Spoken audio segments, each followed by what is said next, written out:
Welcome. We're live for another live chat, recap, whatever you want to call it. I'm excited. I don't have a segment like I did last week. That was it's not coming. Well, maybe on. it is. You should have What? planned something for Josh McDaniels. I was busy. I was busy bleeding. It's right there. The layup's right there. I was busy bleeding, Ryan. I was busy Oh yeah, bleeding. I forgot about that. I was busy bleeding and being dizzy. Yeah, it was not time for that. I was asleep. I woke up. I was busy, unfortunately. How are you guys doing? Not bad. I feel like we saw probably the game of the year this weekend. So Oh, you think so? I think so too. I agree. I mean, it was I don't know. You guys probably watch Red Zone if you watch. I do. Sundays, yeah, I do. Right, and they do the top 5 plays of the 1 o'clock and 4 o'clock games, and I was shocked that Diggs' one-handed catch. Obviously, Justin Jefferson, probably the catch of the freaking century at this point.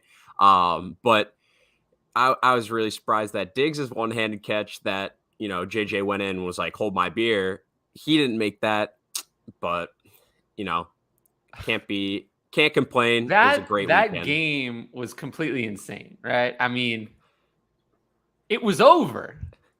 If you just watched and then a the kneel last down 5 was minutes. not executed. And then it was not over. No, it was a sneak. So they were backed up against the Right. one, so they couldn't kneel it down, which was the whole issue. And then that just it was great. It was absolute chaos, and something like that. It was awesome. Yeah. Totally. I mean, Josh Allen's gonna stop throwing those red zone picks. That's all I'm gonna say. They're tied for what, third in the division right now? Yeah, so I saw right now, if the playoffs started today, all 4 teams in the AFC East would be in the playoffs, wild card spot, or The Dolphins would be the division champion. Correct. The AFC East is the new AFC West. Yeah, it's the best division We all right thought that was now. gonna be. That'll stink. Yeah. So, what were some of your guys' big fantasy takeaways, or anything like that? And then I'll head into the live chat. Justin Fields is him. Yes, but we know that already. We knew that, but now we know that even more. Yeah, no, not that one. What happened in week 10? I mean, a lot of things. But yeah, go ahead. I mean, one of my favorite things that I liked seeing was Christian Kirk, because he started the year hot, and then he had just a bunch of brutal matchups, and he obviously didn't do well, and people were bailing. Some people, saw that kind of trend just in the defenses he was facing. And then, sure enough, he gets another nice matchup and he goes crazy, gets you 30 plus in PPR. And so I think, he's clearly Trevor's number 1 guy in that offense. And Trevor has looked a lot better, Trevor Lawrence, this year. And I remember I read you some of those stats that he's put up, but he's already put up more, top 5 quarterback finishes in his first 6 weeks than he did all of last year and stuff like that. So, obviously they're not winning some of these games. It's a tough ask to win against the Chiefs, but he does look better. Yeah. I mean, it would be difficult to look worse than he looked last year. I mean, some people were just completely out and bailing, and so it was tough to say we're just going to throw that year completely away. But I think that's kind of what we had to do and look at this year, and we're definitely seeing a lot better.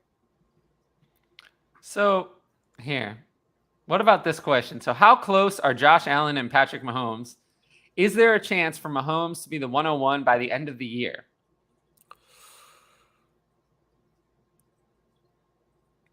Mm-hmm. So in terms of quarterback scoring, they're 1 and 2. Of course. Mm-hmm.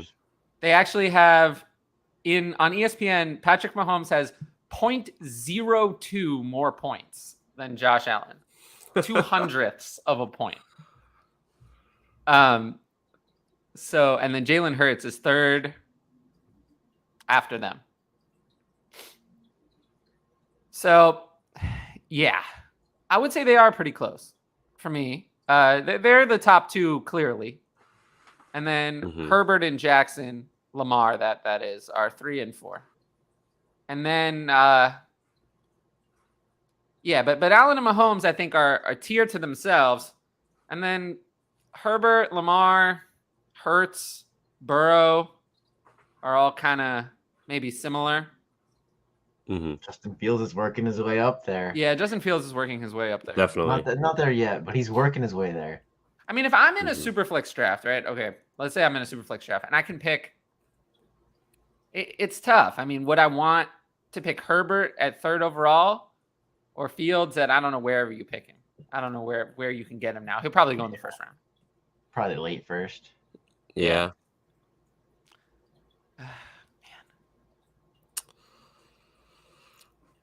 It's tough. Obviously, Herbert just looked like such a stud over the first 2 years, and then this year he just has his entire weapon, like his offensive pass catching core, wiped out. He's even losing Gerald Everett out here, and he can't only throw to Josh Palmer and DeAndre Carter, and I mean obviously Eckler, but it's just like these can't be guys carrying your team with Justin Herbert at the helm. Like they really need. Mike Williams did say, I think he was trying to come back for next week. I don't know how, reliable. Well, that's very good, right? He's trying to come back. That really helps everybody, that he's going to try to come back. Trying really does a lot for everybody. Especially recently, we've been absolutely burned by the players being like, oh, I'm going to be ready, or I'll be there. And it's just like, it doesn't happen. So, I don't see really how Herbert is supposed to perform and like continue being like that rock solid. All right, if you're in that 103 and those two have gone, like you're picking him. Like if he continues just putting up these bad games, which I think he will with, no weapons, I don't know. Trey McKitty just does not do it. Ridiculous name, but yeah. Okay, I have Kyler and Tua. I have a surplus of quarterbacks, and I'm rebuilding. Who would you rather move, considering their current value and future value? Well, easy. Considering that I still prefer Kyler and Tua's worth a lot more, I'd rather move Tua. Have you seen the comments after yesterday's game where they're like, "Oh yeah, Colt McCoy is better than Kyler Murray"? I was like, "Oh, I gotta log off for the day." Yeah. If we're there, obviously it's Tua. I'm not. Yeah. Some people. It's who's going to bring you more right now, and it's the guy that is actually playing. One, like, didn't just sit out a game due to an injury, but also the guy that's been on fire 3 straight games with 3 touchdowns, and like, just if you're trading Kyler right now, you're basically trading him at one of his lowest points, and that just doesn't seem like a great call. And like you said, you're going to get a lot more for Tua right now, I think. Yeah, I would say Kyler has not been as bad as people think. Quarterback scoring as a whole is down this year, significantly.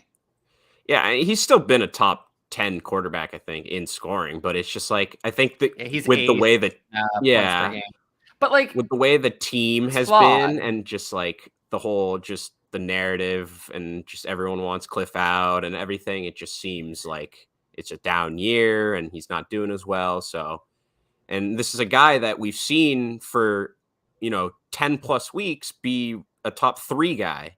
So I just don't see you just don't want to trade him right now. Yeah, no, I get that. I would just say, I don't know. It kind of feels like quarterback, you either have these quarterbacks at the top. I don't know. It's kind of tough to value them. They're all so valuable. I think there was that middle tier starting the season with like Lance, Hurts, Fields, obviously, and either Lance got hurt and Fields and Hurts moved their way up into that top tier. So now it's like really impossible. I feel like there's that middle tier in startups before the season. like between the so-so guys and the Burrows, the Herberts. Also, don't forget that like Matthew Stafford and Russell Wilson were in that tier. True, they moved them. They moved themselves down as well, so that middle tier They punished Oh. themselves. That just furthers my point. So like, For me, really, it's pretty clear. There's 12 quarterbacks in Superflex who are worth a lot, and everyone else isn't. Like Allen, Mahomes, Herbert, Lamar, Hurts, Burrow, Kyler, Dak, Deshaun Watson, Tua, Trevor Lawrence, and Justin Fields are worth a lot, and everyone else is not. They're not. They're not worth that much. Everyone else has significant problems or lacks any upside at all. You know, they're like Trey Lance is 13. That's how bad it is. Yeah. Someone who hasn't played at all is 13 for me. Because there's just no one else. Yeah, I was gonna say, who else is there? Like, I'm trying. There to is no think, one but, else. That's Kirk is problem. probably like close to that, but like that's not even someone I want either. Yeah, so, Kirk like, Cousins is kind of like he's gonna be your contending quarterback who hangs on for years until the wheels fall off. Kind of like Matt Ryan. Like the Matt Ryan was Kirk Cousins before Kirk Cousins existed. Like he had this kind of value, middling value. He was a value for a while until he wasn't. And then the wheels came off. I don't know where Kirk is on the wheels coming off, but I mean, he's 34. So typically with quarterbacks, I usually start to look at the age around, I don't know when I start to downgrade, probably 33 or 34. You know. Yeah, and it gets, I mean, obviously it'll get tough because we just have such a huge wave of just like the mobile quarterback that, you know, we're not looking at someone that at 34 is going to be as effective. So now it's like, okay, is that 29, 30 or something like that? We're like, okay, when are we going to kind of downgrade them heavily? Yeah. All right. Let's see here. Happy Monday. Looking forward to another fun show. it's Yeah. definitely a fun show when Christian Watson scores 3 times. How about that? Yeah. I We'll get to that. know. Just And yeah, sitting no, if on you're my here, fantasy make sure to squad. like, comment, and subscribe. Especially comments in the live chat. Like, ask a question, you know, say something. Otherwise, I'll have to vamp, which will be fine, but, you know, it's less likely to actually be helpful. Would you rather? Oh, this is a good question. I love this. Okay. This is Would you rather have the fantastic. 101 or Fields in 10 to 12 team Superflex leagues? So essentially, I assume that's asking, would you rather have Bijan Robinson or Justin Fields in these formats? For me, if Bijan Robinson if we fast forward and to February, Bijan Robinson right now, I would slot him among non-quarterbacks third. I'd have Jefferson and Chase 1 and 2, and Bijan Robinson would be 3. Because everyone else has significant warts. They have problems. I mean, A.J. Brown and Jalen Waddle disappear half the time. They do. I mean, they disappear. Jonathan Taylor is back this week, but was wild. I mean, it took over half the season to have a difference-making game. Just need a new coach. CeeDee Lamb was great this week, but this is the first big game, really big game all year. It's one of the first big games of CeeDee Lamb's career. He hasn't had a lot of games like this. Kenneth Walker vanished this week. Travis Etienne is older than Jonathan Taylor, I believe, and, you know, has injury history. So Bijan is going to be 3 years younger than either Taylor or Etienne. And then Breece Hall is coming off his own massive injury. So, like, the options are not great. Bijan Robinson is going to come in as that high. So if he's going to come in that high, then, you know, he's probably going to be ranked ahead of Justin Fields. I'd probably rather have Bijan Robinson.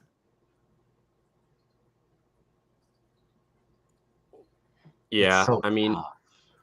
It's not Go that ahead, Tom. tough. It's think about it. yeah, I think I just have to also kind of buy what I've seen and just what everyone else is seeing and saying about Bijan, where, even a few weeks ago, it's Bijan is sliding right in as that RB1 in Dynasty. That's like a no questions asked at this point. So if I'm getting a chance at someone that, generationally good, I'm gonna try to get that every time. I mean, yeah, I agree, but it's just so tough with Fields looking as good as he is right now. Like 10 teams, it feels easier than 12 to give him up because obviously you don't need as many quarterbacks. But give me the one-on-one. Bijan looks like exactly that guy. I think he's going to get drafted. We talked about this mid-round one of the actual NFL draft, and he gets that capital. It's over. Like honestly. Yeah, I think it is time to accept though that to look at the reality, which is that Justin Fields, if he wants to succeed, is going to need to be, Lamar Jackson or Jalen Hurts. Like he can't. And honestly, those two have displayed more ability to throw the ball in the NFL than he has. He really hasn't done it. I mean, he's never done it. Not even this year. Not even this year. I mean, there are touchdowns, but he has one game of over 200 yards. One. And even over the last few weeks when he's been playing better, it's not like he's been accurate or efficient consistently. He hasn't been as a passer. So he hasn't been good as a passer at all. So it's time to realize, I'm not even sure he can be Jalen Hurts. I don't know if he has that ability to throw that much. Maybe this is Michael Vick. Maybe this is what we have to consider. Is Michael Vick. That's someone who fantasy, so like sure. But what that means is that he's vulnerable, to losing value if the other teams. Now, for some reason, it's interesting that he's running so much because I don't think that he's actually as good of a runner as Lamar Jackson. Lamar Jackson is far superior. So he's running a lot. What if the teams sell out against him and force him to throw? Can he beat them? I mean, Lamar's already proven that he can sometimes. Not always, but sometimes. Jalen Hurts, we know can. He's done it this year. So we'll have to see if Justin Fields can do that. And they've lost all of these games. Now, that's all the defense's fault. But, we'll see.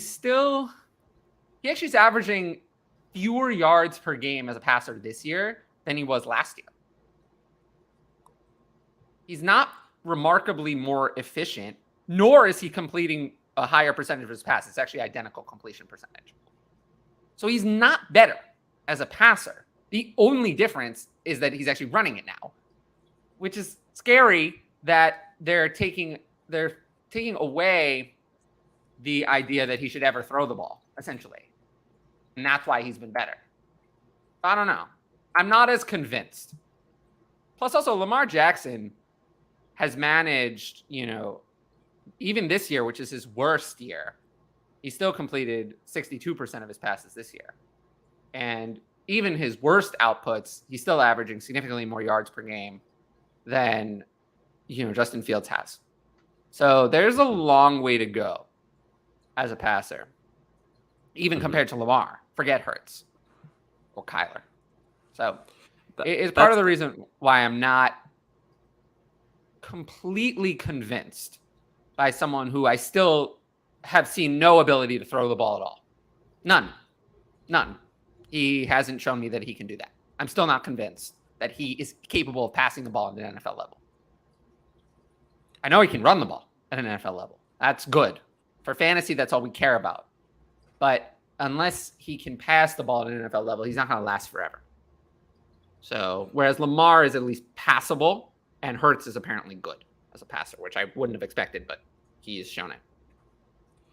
That's I definitely agree, because if it's someone like Kyler or even like Jalen, where we think there's a chance of like 5,000 and 1,000, like that's an actual realistic possibility. Like right now, with as good obviously as Fields has been on the ground, like is it like a realistic expectation that he's going to improve that much in the passing game that's like a possibility for him down the road. Like, with what he's shown us so far, I don't know. Like, I just don't think it's there completely as a passer. Like, don't get me wrong. He's amazing as a rusher.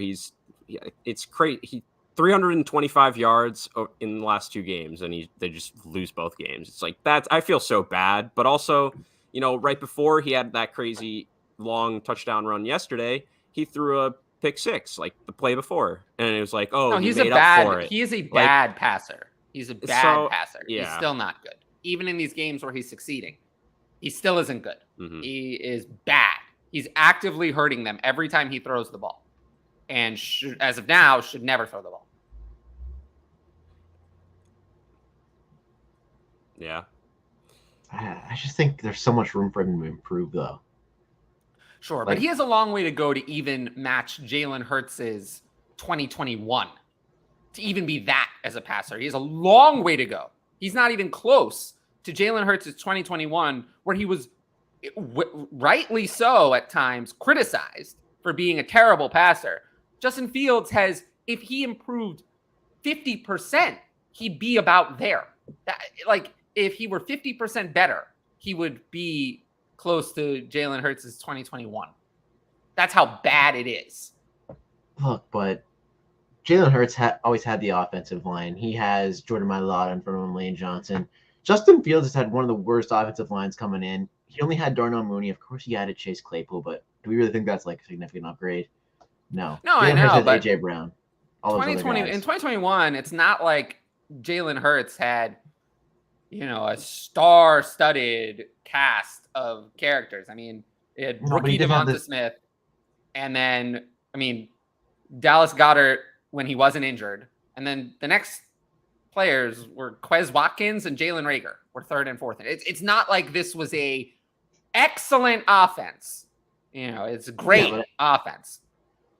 It had the pieces in front of him to protect him, which Justin Fields definitely does not have. So, yeah, Justin Fields already has 36 sacks this year, whereas Jalen Hurts only took 26 in all of 2021. So he has a lot of work to do.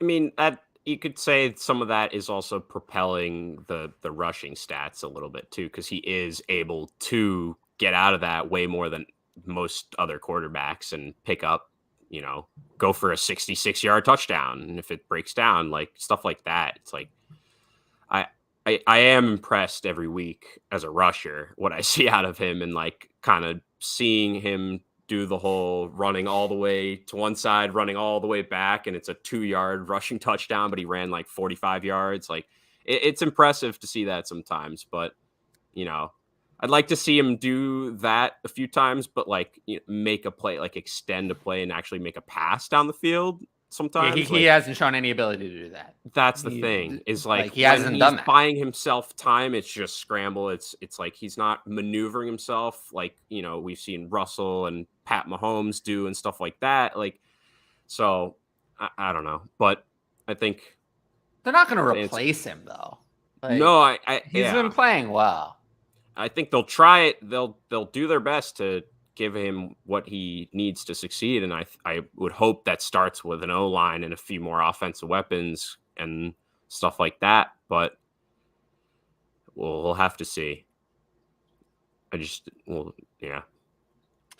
So JT is back. What are our thoughts on that? All he needed was for the Colts to hire a head coach with no experience. That's what he needed. But I think I figured it out. I know why JT was back this week. Because the coach used to play center. So he was an expert in blocking, setting up the blocking lanes for JT. That's why they did so much better. And guess what that resulted in? 61 of 64 snaps. He literally never left the field. Like, this guy must love Jeff Saturday. What were the choices? Deion Jackson was out. I know, but Jordan Wilkins was in there for a few snaps. Like, I thought it was crazy that people had Jonathan Taylor ranked at ECR RB17. I thought that was insane. Like, Jackson was out. There was no one else. It was against the Raiders. I had him at 7. That was too low. It's like, and that's with thinking that Ellinger was going to play all week. Like, yeah, I don't know what I maybe would have done if I like, had known. I Matt probably Ryan. wouldn't have moved it much. But like that's the thing, yeah. It's like if knowing if it was Matt Ryan, maybe you have him near that low. But if you're thinking you have Ellinger with this coach, just obviously the whole situation going on, it's like they were gonna feed him, and I don't think it was gonna the work. quarterback change really would have changed my Jonathan Taylor rank at all. Might have changed my ranking of receivers. I had all of them buried. Ah, yes, the Paris Campbell breakout. Actually, yeah. Well, no. So in the spirit of recent times, I actually have alternative facts that say that Paris Campbell did not have a big game. He only had one catch for 3 yards. No. There's a different simulation where that's what happened. Yeah, it's called that's what happens. There was a different universe, and that's what happened. Yeah. You're just not in this simulation with us. Yeah, Ryan, no, this sorry. box score here, this name at the bottom where it says 0 for 0. Yeah, that actually is Paris Campbell, and this one at the top, I think we're going to replace that with Alec Pierce and give him the 7 for 76 and a touchdown. No, he had a big fat donut. Yeah. Yeah, I mean, I definitely like the outlook of that team more with Matt Ryan at quarterback. Like, obviously, just like Michael Pittman had an okay game, but he's still giving us 12 points, in PPR formats. Like, we'll take that. But like with Ellinger, like that's his feeling. Like that's the thing is like I'm happier for the receiving weapons there for sure. And we'll have to keep seeing with Paris Campbell. I don't know. It's looking like he can actually play some football. Apparently. When healthy. Which has managed to be the case this year. It's somehow miraculously. I know miracles do happen. Apparently, kind of crazy. Hey, that's what the Vikings got. Oh my god! I mean, that's a miracle at the end. Yeah, that's true. I got to drop one to make room for Elijah Mitchell off IR. So it's exactly what. Well, I mean, I do say this all the time. When someone comes back off of an injury in the Kyle Shanahan offense, if they're ready to play and they play, they just go back to where they were before. Full go. Every time. Full. Yeah, but like you don't play for the 40. You don't play unless your name is George Kittle. This does sometimes happen with him because can block. If you're a wide receiver or running back and you're playing for the 49ers, you're playing at full strength. Yeah. So now I didn't necessarily expect him to challenge Christian McCaffrey for this much work. So we could talk about. And he looked great. He looked Elijah great. Mitchell. Yeah, no, absolutely. Yeah. But let's talk about this first. So who should you drop? Now I'm looking at these players. These players are all pretty good. So this isn't easy. Herbert, I would say, is probably the best. He got injured. How that's injured? Something to monitor. Yeah, he was immediately ruled out. I think it was later in the game, but he got immediately ruled out. It was a hip injury. I heard about that. I just don't know how injured he is. So, you're going to have a little bit of time to make this decision. I would kind of say of these, Alexander Mattison is the one you cannot – Alexander Mattison is irrelevant unless Dalvin Cook misses entirely, unless he's out entirely. So – and Elijah Mitchell is kind of the same upside as Alexander Mattison, as if Chris McCaffrey got injured, Elijah Mitchell would be just as good as Alexander Mattison if Dalvin Cook got hurt. But he comes with – he's playable to a similar level to Herbert and Hunt. So certainly you're having an upgrade by dropping Alexander Mattison for Elijah Mitchell. That's definitely an upgrade. It's really the question, would it be Mattison or Robinson? Who goes? Because Robinson has been unusable again. And I just feel like, I don't know. It's just not, there's no upside in that Giants passing offense. Like, how good is you're never going to be able to trust Rondale Robinson as more than a low end 3. And we're moving through bye weeks. We're moving through them.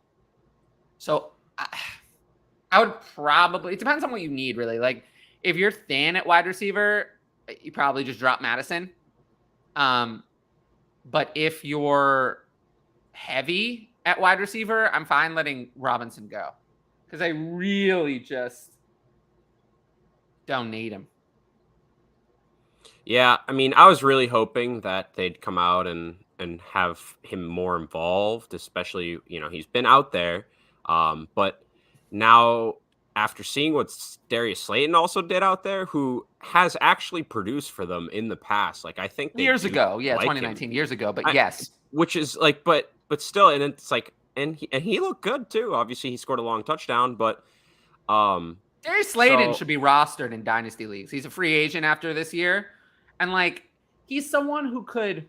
It's not much upside, but I think his upside is kind of like, look at what Zay Jones is doing this year. Kind of floats around, does nothing, and then signs a contract that you wouldn't have thought elsewhere, and then becomes middling to low end wide receiver 3, which is playable in a lot of dynasty leagues, which have deeper rosters. So Darius Slayton should be rostered in all dynasty leagues. He's only 25, so you have time. Absolutely. The rest of his career if he's a streamer. And then I agree with the Madison part too, because beginning of the year we were like, oh, like they're splitting some time in the backfield. Yeah, that's changed. That's gone. Changed. It's all down. It's 75% plus basically every time. And this is the thing with the handcuffs. We have other guys like Herbert, Hunt, Mitchell. Those guys are all standalone. You can still play them in a pinch. You don't, maybe they're not every week like lock and load starters, but if you need to, you can start them and expect a good game usually. And with Madison, he's just straight up a handcuff. And at this point, as we get later in the season, the chances of the handcuff really hitting for you just keeps getting smaller and smaller. So I think you laid it out perfectly. Depends on the position, but it's Madison or Robinson, whichever one you're kind of fine with at the position. I think though, of the rest of these players, Mitchell would be my first choice of all of them. Mm-hmm. Herbert, if he's healthy, would be close. Depending on, exactly. Yeah. And if he's, obviously, if he is out for a while or something, then that decision's made for you. Well, you might be able to just swap him into your IR spot for Mitchell. Well, Hunt, Herbert, and Mitchell are all kind of similar, that they have a lot of handcuff value and some standalone value. I would say of the 3, I don't know who would have the most value if they were alone. Probably actually Herbert. Because when Herbert was alone, he got everything. And when he got everything, he was like a mid to high end 1. So he's probably the one who actually has the most value.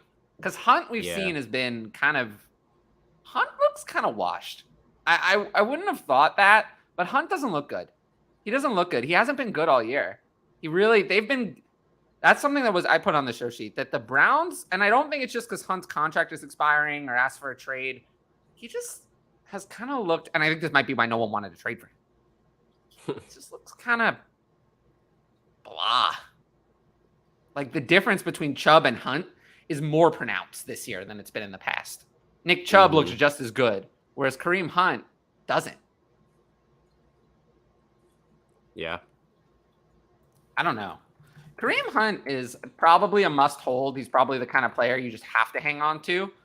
But he really, this year he has 83 carries for 314 yards and 3 touchdowns, 3.8 a carry.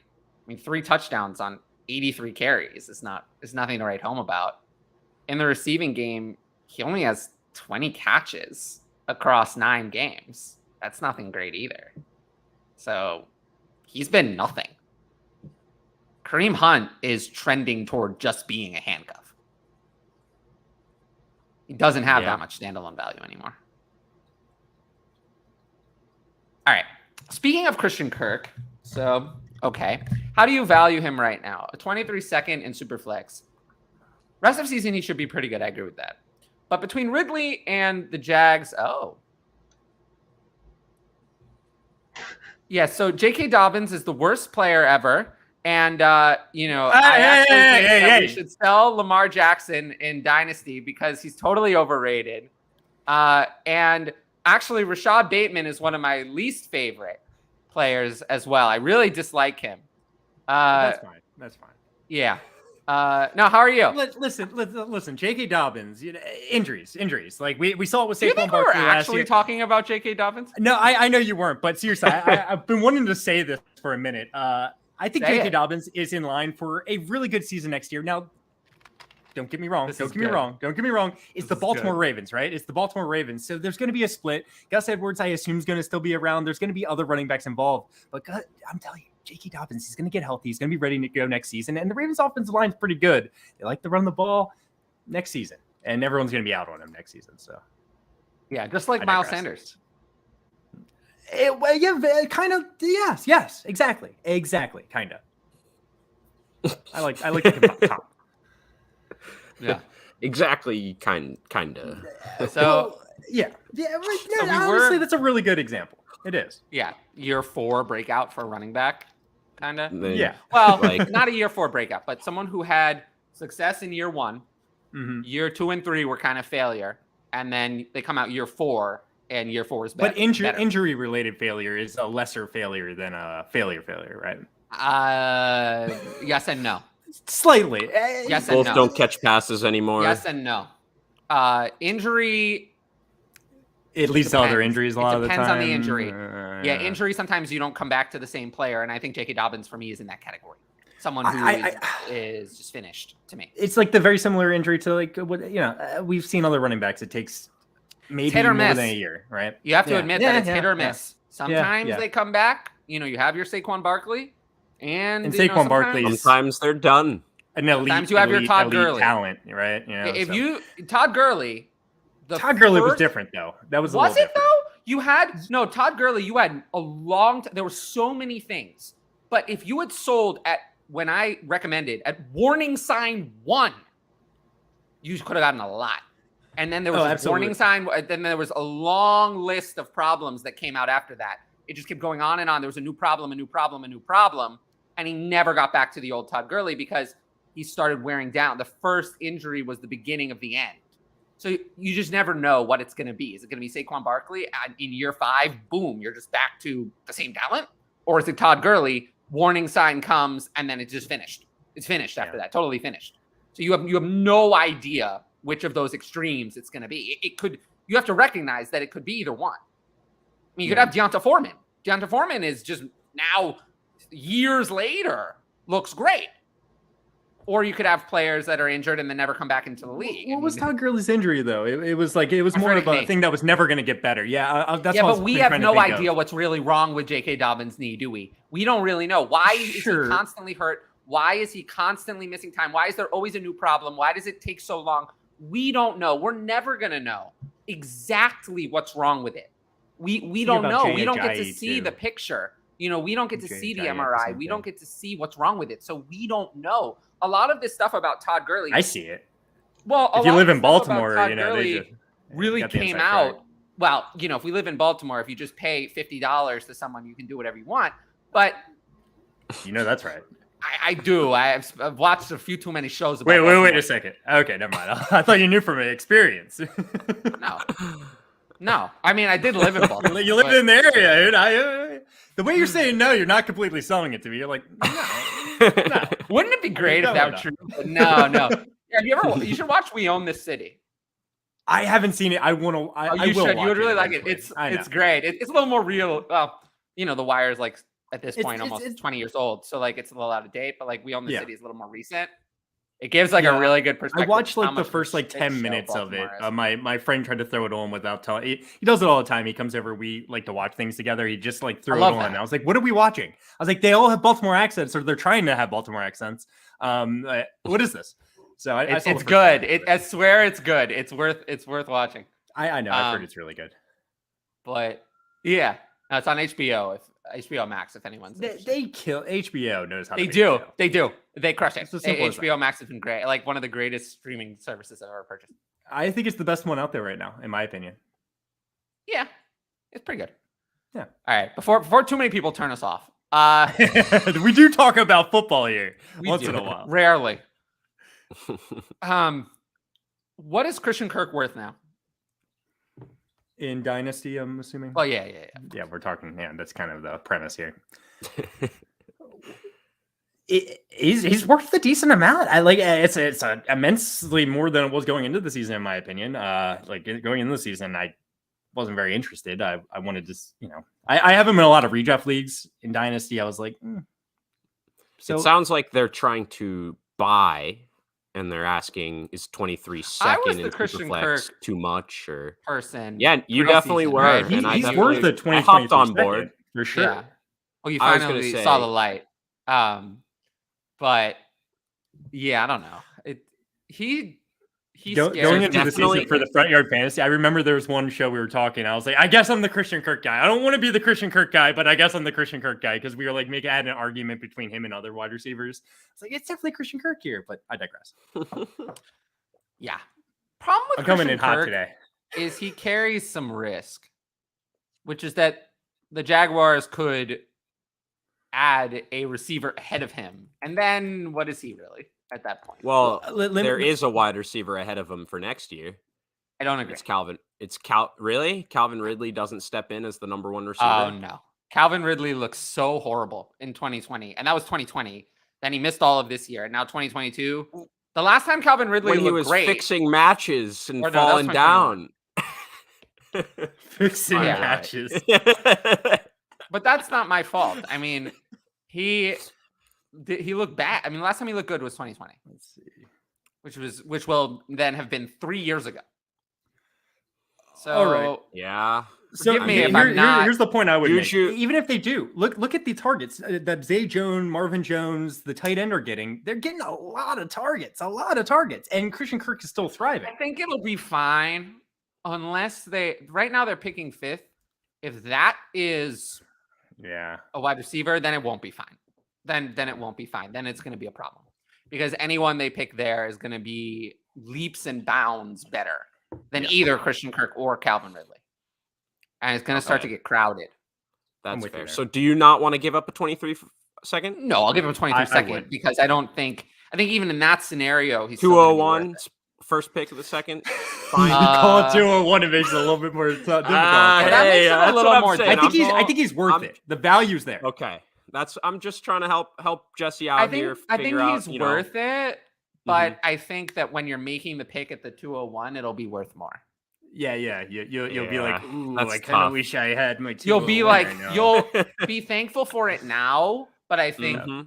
you wouldn't make that trade on draft day. And I but think on that's, draft day, you know, he'll be worth, if I had to If guess. Jesse's fighting for, if this is going to make your team better and you This think you is- got a shot Well, at then winning do it, that's a it, great you know, move to then- make. then And do then it's not it, going to be the but- 201 unless it's someone else's. second. unless it's someone else. Yeah. But hmm yeah, I think on draft day, he'll be worth around the 204. If I had to guess.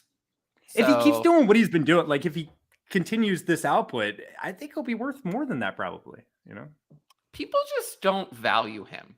Like, Yeah.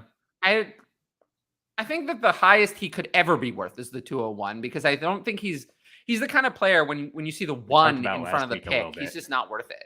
People don't Yeah. associate Yeah. Christian He, Kirk with he a could one. put up the week he just put up every It wouldn't single matter. week Yeah, for it the wouldn't rest of matter. the year. He's and still no one's picking him in the 5'10", first a round. slot wide receiver. No and one is people are picking like, I think in the his first peak round. value, he hit like Or- 48 overall in DLF's, I think, October 1 QB ADP, and I think that's the most he'll ever be worth. That was pre-Ridley trade. I don't know what he's worth now. I don't know if they've put up their November data. Let me take a look. Yeah. They have. Oh well, let's take a look at that. He must be Um, up a little bit. No, he's gonna be down. Oh. I guess That it's 48 was less. based on before the Ridley trade. Oh yeah, he's at 70, Ooh. which I think is a little low. So I think that's a little low. I mean, if we look at the number is not the important part. So comparable, he's Yeah, just Ridley- behind Ridley Keenan is gonna Allen hurt him, though. and Rashad Regardless, Bateman. if you think Ridley's good or not, people's perception of Ridley is still like higher than Kirk, I think, in a lot of places. So you're going to your point. Yeah, I think he'll lose value over the offseason. I think a lot of this ADP must have been done some of this ADP might have been pre-trade because Calvin Ridley's pretty low. He's still outside the top 100. If you're doing a draft right now, like honestly, and I know not too many dynasty leagues are drafting right now, but I don't want to draft Calvin Ridley, you know? No, I get that. He's still missing like the rest of even though it's a weird situation, I get it, but all right. Let's see. So from Eric, shout out to all my league mates who declined my Justin Fields fire sale offers. Probably I told you to do that. So oops. Fire sale. Well, good thing they didn't accept. Yeah, oopsie. It looks so good. We all make mistakes, you know. We all make mistakes. And there has been the point of he's had some really juicy matchup. He still does have another one coming up, but then he definitely has a lot tougher games after next week against the Falcons, I believe. So it's okay. Can he keep that up now? And like, don't get me wrong, he toasted us when he came over and played the Patriots. Like he still was playing well, but like he's going to have some tougher tests down the road. And I think that'll dictate how high really his dynasty kind of ceiling can go. Is okay. He's tearing up the bad teams via rushing. Okay. Not great passing still, like we talked about earlier, Tyler, but if he can continue it and still be just as good from a fantasy standpoint against, the teams he's going to play later, okay, now maybe we're talking about him in the middle of the first round or not quite the very back of the first round in a super flex. Did I just get back in time to expose myself? Careful. Yeah, I was ripping on. Careful. Don't stand up, Ryan. Please. No, I'm not standing up. Ryan. I'm talking about Justin right, here we Fields. go. I'm talking about Justin Exposing. Fields trades. Pause. No. But go ahead.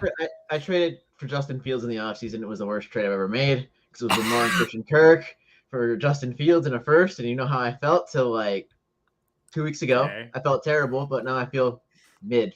It was for Lamar and Christian Kirk? I traded away Lamar and Christian Kirk for a first, and that team with the first is like 8-1 right now. I want people in the comments remind me timestamp around 46:30, and I will go and pull the clip of Ryan coming exposing himself. Yeah. Bro, I have pants on. I didn't even see what you're talking. Definitely. Wait, you want me to stand up? No! Whoa, hey guys, look, Pants. Those are shorts. What's the difference? Some people are into that. I don't know. YouTube's not. The YouTube guidelines are gonna throw me. You showed your Remember, knees, bro. we always get the comments from XXX dating service. They're my favorite. They're the best. Yeah. They're gonna be going wild.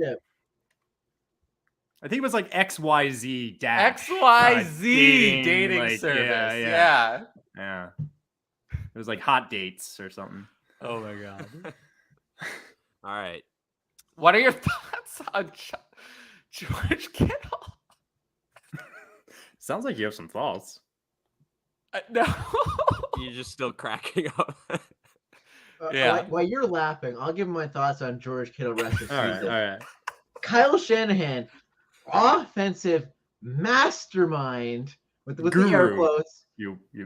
This dude leaves basically a Hall of Fame receiving tight end into block all the time. Of course, don't get me wrong, he's great at that. Yeah. But dude, I think he's too good at blocking. Like if he wasn't as good at blocking, just be he'd less way good at better in blocking. fantasy. Be a Like, pull he's Jimmy good at Graham and be block. like, I don't know what I'm doing. He's an absolute monster, whatever he's doing, including obviously blocking, where it's like, okay, he's just an extra offensive line, and I want to just pound it down their throat every time. Just run. And how many times did they run? Rush. It's 10, I think 40 times. Elijah and CMC both had like 17 or something carries, right? Like more. It's just like So I think it's like a detriment at this point that he's like, yes, he's on the field every snap because he is such a great blocker too, but he's also just blocking just these huge grown men every snap. It's like, all right, well, it's tough because he's awesome. Like we all know he's awesome, but they don't need him to catch the ball. They don't. He might be the best overall tight end in the NFL, just like overall when you account for his blocking. And if you ask him to catch the ball, I mean, like in the tight end landscape, you're starting George Kittle every week. What He's choice got do you that kind have? of upside. You don't have any choice, but there are a lot of weapons, a lot of mouths to feed in this offense. Deebo Samuel, Brandon Ayuk, George Kittle, Christian McCaffrey is going to get a lot of catches every week. Jawan Jennings gets in there for third downs a lot. You see him. He scored a touchdown too, didn't he? No, or he just had a sick. He had a sick catch. Yeah, I just remember him celebrating. What we can't afford is a Jimmy Garoppolo rushing touchdown. We can't afford. That's the thing with this offense. It's on like a knife's edge. Like if anything like that happens, if Jawan Jennings catches a touchdown, Ray McLeod, if Jimmy Garoppolo has a rushing touchdown, if anything goes elsewhere, then someone failed badly because it is on a knife's edge. They can just barely support the weapons that they have. Barely. I mean, they don't even. They can't support four guys. Like they can't support. No, they can't. They can't. And it's like you said, it's like, can they even support three to like good games? Barely. Well, right now it's 5. I mean, have... Elijah Mitchell, McCaffrey, Elijah Mitchell too. Debo, Ayuk, and Kittle, and at least 2 of those players are going to completely fail every week. Mm-hmm. I would say with Kittle, it is what it is. Adjust your expectations, but what can you do? What's the solution? There's no solution. You can continue to start George Kittle, and it is what it is. Debo Maybe Samuel. you have George Kittle and Dallas Goedert, and then that's actually a tough decision. Then that's a tough maybe you go decision, get Dallas Goedert, but like that's like the only thing I could think of. You know maybe TJ Hawkins. TJ Hawkinson is working his way. I mean, for me, the targets TJ Hawkinson getting. For me, Travis Kelce is obviously the top. Mark Andrews will return and be the second. Yeah. And then you kind of have that group, Kittle, Goddard, and Hawkinson are the next 3. Ertz was working his way in there, he was in there, but now he's hurt. So I think you could throw Pat Fryermuth almost into Fryermuth is like on the line. I still say he's a step down. He's like almost in his like own tier. Like Fryermuth, Dulcich, and Schultz are kind of the next group. Oh yeah, Schultz too. Yeah, Schultz has been better lately. Much better. This week was good. Schultz. He looked good this week. This week was better. Yeah, so he's working his way into the circle of somewhat trustworthy. Yeah. Mm-hmm. Cole Kmet not yet, but Zach Ertz was there, but now Zach Ertz was in with the higher guys. Zach Ertz was in with Goddard and Hawk. Yeah. No, I agree. Hawk, yeah. He was in that group. But with that injury, you're starting George Kittle. You don't have a choice. You don't. Mm-hmm. Maybe if someone's balled into him being a top 3, and you can get someone like, in Dynasty though, Fryermuth plus maybe. I think it's starting to get to the point. Dynasty, yeah. In Dynasty, I feel like I'd take for Kittle. I think Pitts and Andrews are 1 and 2. Kelsey is still 3, but who would you have as 4? Maybe Fryermuth, maybe Hawkinson. Hawkinson. I like Hawkinson or Goddard too. I mean, I think really it's pretty clear that 4 through 7 in Dynasty are Kittle, Fryermuth, Hawkinson, and Goddard. But what order? I think Fryermuth belongs in there for sure. Fryermuth is in there. Kittle, Fryermuth, Hawkinson, and Goddard. Those are 4 through 7. I think that's very maybe clear. You put Dalton Schultz in there. Maybe. No, Dalton Schultz is a free agent, and if he leaves, it's like Austin Hooper. If he leaves, Dalton Schultz is not actually that good. If he's good, but he's not as good as those players. Those players are superior. I Hawkinson went into a new offense and was immediately good. That shows you that he's better. Dalton Schultz is more like Austin Hooper. You put him in the right situation, he can succeed. You put him in the wrong one, and he's worthless. A little bit, but yeah, I agree. A little. Austin Hooper was pretty good. Austin Hooper had was close many to that seasons tier. Austin Hooper had multiple seasons as a tight end 1. He was never of top 5 seasons. Good, but he's exactly what you're describing. He went down and I think Dalton Schultz is the same thing. If you put Dalton Schultz in the wrong situation, he won't be worth anything. But I hope that he resigns. Tennessee with Dallas the wrong situation. That sounds right. I think you Cleveland put George Kittle in like Tennessee Titans. He's probably not doing anything. So. I think he's going to be the greatest ever blocker for Derrick Henry. To be honest, I think if you just put Austin Hooper, maybe not now it's probably been too many years, but if you put Austin Hooper a couple years ago in Dallas, I think he would have been just fine. Yeah, he would have been pretty good. Yeah, similar to what he was doing in Atlanta. Yeah. Mm-hmm. But anyway, in Dynasty, I don't know, like those tight ends are all pretty similar. I feel like Hawkinson has the most upside, though. Absolutely. He's the draft pedigree. He was just traded for. They gave up decent amount of capital to get him. And they obviously, I didn't expect him to be utilized that much right off the bat. And he's on the field all the time for every play, pretty much. And he's getting a ton of targets. I love what I'm seeing on Hawkinson. He's probably my third or fourth favorite Dynasty tight end right now. Yeah, I would probably have Hawkinson. It's tough. Freiermuth, Goddard, and Kittle last almost. I mean, Kittle's the oldest. Yeah. And Goddard is. I mean, it's almost 2 years exactly. Freiermuth is 2 years younger than Hawk, who's 2 years younger than Goddard, who's 2 years younger than Kittle. But I still think that Hawkinson provides an upside that none of the others do at this point. Kittle maybe in terms of fantasy points, but the dynasty value is already gone. He's already 29. So we can't start. It's too late for maybe it'll be different in a different something. Like we don't have time for that with George Kittle. He has to produce now, and he's not producing now. Mm-hmm. So it's too late for him dynasty wise. And this switch to Jimmy was supposed to be, much better for him than it's not. What we were expecting with Trey Lance, and it's just not really so. And it just comes down to like they just have too many just elite weapons. Like let's talk about rest of season. So rest of season, I assume Kelsey is 1, Andrews is still 2 for everybody. But yeah, who would be 3 rest of season? I kind of want to put TJ Hawkinson. I agree. I think I have Hawkinson 3 rest of season. I know a lot of people are want to put Dallas Goedert there, but I just am still a little concerned about his floor, just with how much the Dallas Eagles Goedert has the same thing as George Kittle. Entire games where he just completely disappears. Yeah. I think a lot of people are going to want to put Dallas Goedert there, and I just feel a little bit more comfortable with TJ Hawkinson on a weekly basis. Losing Zach Ertz made tight end very thin, though. If it wasn't, and Gerald Everett was hurt too, wasn't he? Zach Ertz was my most rostered player in redraft. Cade Otton's snap count went away, and Taysom Hill experience is over. So Cole Kmet rising up those tight end ranks. I know he's going to be a tight end 1. Top 10 again. He's going to be a tight end 1 for me in my rankings next week. Oh, he's looked good. I mean, he's out there literally every single snap. He never comes off the field. So 5 touchdowns in 3 games. Hard to argue against him. So in Scott Fishbowl this week, back was up against the wall, had to go 3 tight end, Foster Moreau, Cade Otton, and Cole Kmet.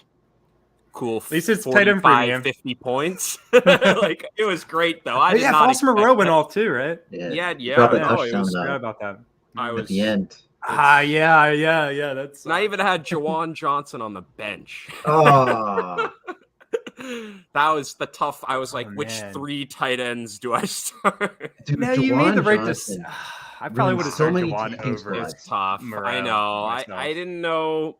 I probably would have swapped Cade before. Like, I didn't know about the news with Brait like all week and stuff like that. And then I was working when that game started, coaching some soccer. So it is what it is. Still won. We're in a little hot streak. Still don't think I'm going to make the playoffs, though. Dude, I started Jawan Jennings in a tank, legally tanking squad. Wait, Jawan Jennings or Johnson? Jawan Johnson. That's my bad. Johnson. And I ended up. He's part of the reason I beat a 9-0 team this week with a tanking squad. This week has gone absolutely fantastic for me. Justin Fields also ruining all my tanking squads, but it is what it is. I'm okay with that. I've got one dynasty league where I'm tanking. I know I'm just going for draft picks, and I'm in 20 leagues. I think I won in 18 of them this week. It's great. It's probably my best week all year. Just overall fantasy. That's one heck of a percentage. Goodness gracious. It's not always like that. Last week it was the opposite. Not the opposite. I didn't do so hot last week. Let's just put it that way. That's fantasy football for you. The highs and lows of fantasy football. Yeah. Let's move on. Yeah. That is. Oh yeah, we have to talk about Jeff Wilson. BJ said That's- he thought I you were mean- joking. That split looked pretty even, to be quite honest with you guys. But what'd you think of that between him and Mostert? I know Mostert scored, but Jeff Wilson looked really good. I think Jeff Wilson's the one. preferred / better back in The right split now. wasn't even in terms of play. At least Raheem double. Mostert got, I think, more catches, but less targets. If I remember, I'm just like going off memory right now. More carries, more targets, more snaps, more routes run for Jeff Wilson. Yeah, Everything more not snaps. catches, Like right? it's just. I don't know about. I didn't see. Or I can't check that right now. It was like one difference. I think like one had 3 and one had 2 or something. It doesn't really matter. Jeff Wilson, Mostert caught all 4 of his. Jeff only caught Yeah. 2, but Jeff gained more yardage on his 2 catches than Mostert did on his 4.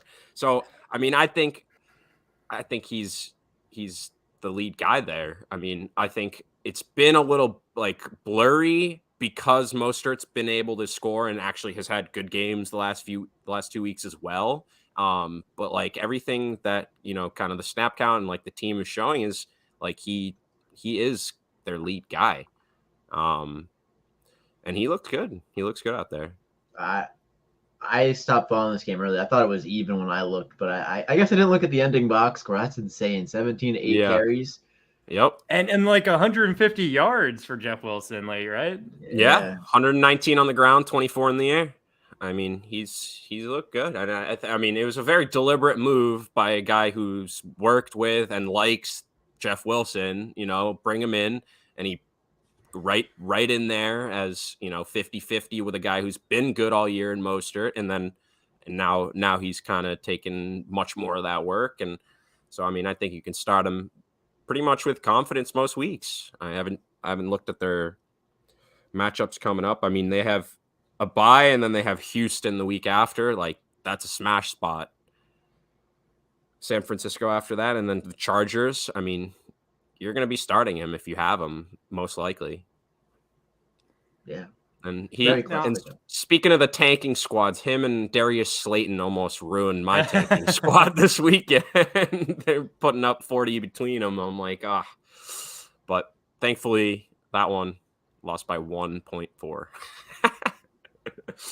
Now BJ Lee says running back 1. I don't think he's a running back 1 for fantasy. Running back 1 for the Dolphins, I think that is the case. Yeah, I just want to make that clear. Yeah.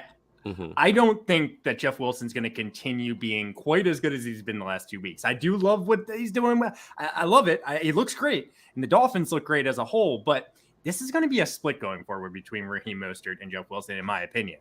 And if they continue to split carries pretty evenly, I know Jeff Wilson got a little bit more work. There's going to be bad games for Jeff Wilson and Raheem Mostert ahead. Raheem Mostert, I'm much more worried about. If you can get anything for him right now, I would do so. Jeff Wilson, next time they play, you said the Texans after their bye week. Yeah, you're probably starting him in most spots. Mm-hmm. I'm lowering my expectations because I don't think he's going to be exactly what he's been, So honestly, he might be a sell himself too. I'm looking at some of the just, obviously he doubled up in the carries and like the usage and stuff like that. But I wanted to look at, what type of situations he's in. We're looking at 2 goal line snaps. One of them Jeff Wilson was in, one of them no running back was in. So he got one out of, or the only snap, at the goal line.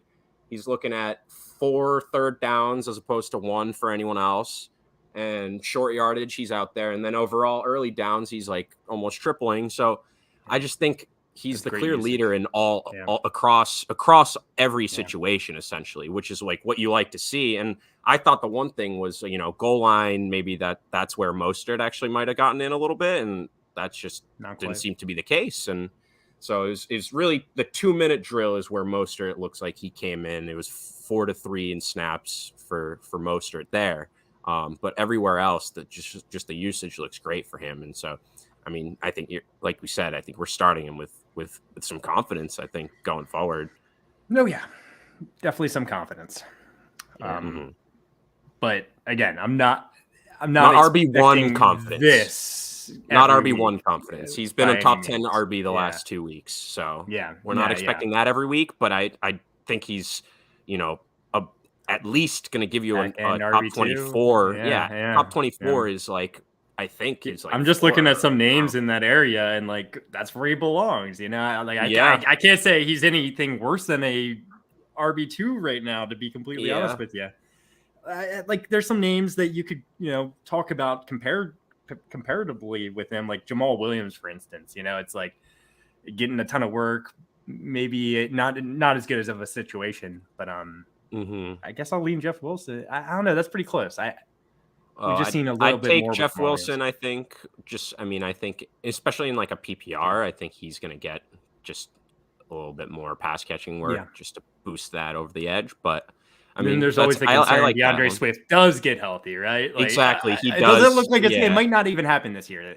That's what's kind of looking like. But. Well, yeah. I think, just looking at straight up, right? Like what we've seen out of Jeff Wilson, what we've seen out of Mostert, I don't think it's like miles and miles far like better from Jeff Wilson than Mostert, but I do think he's looked a little better.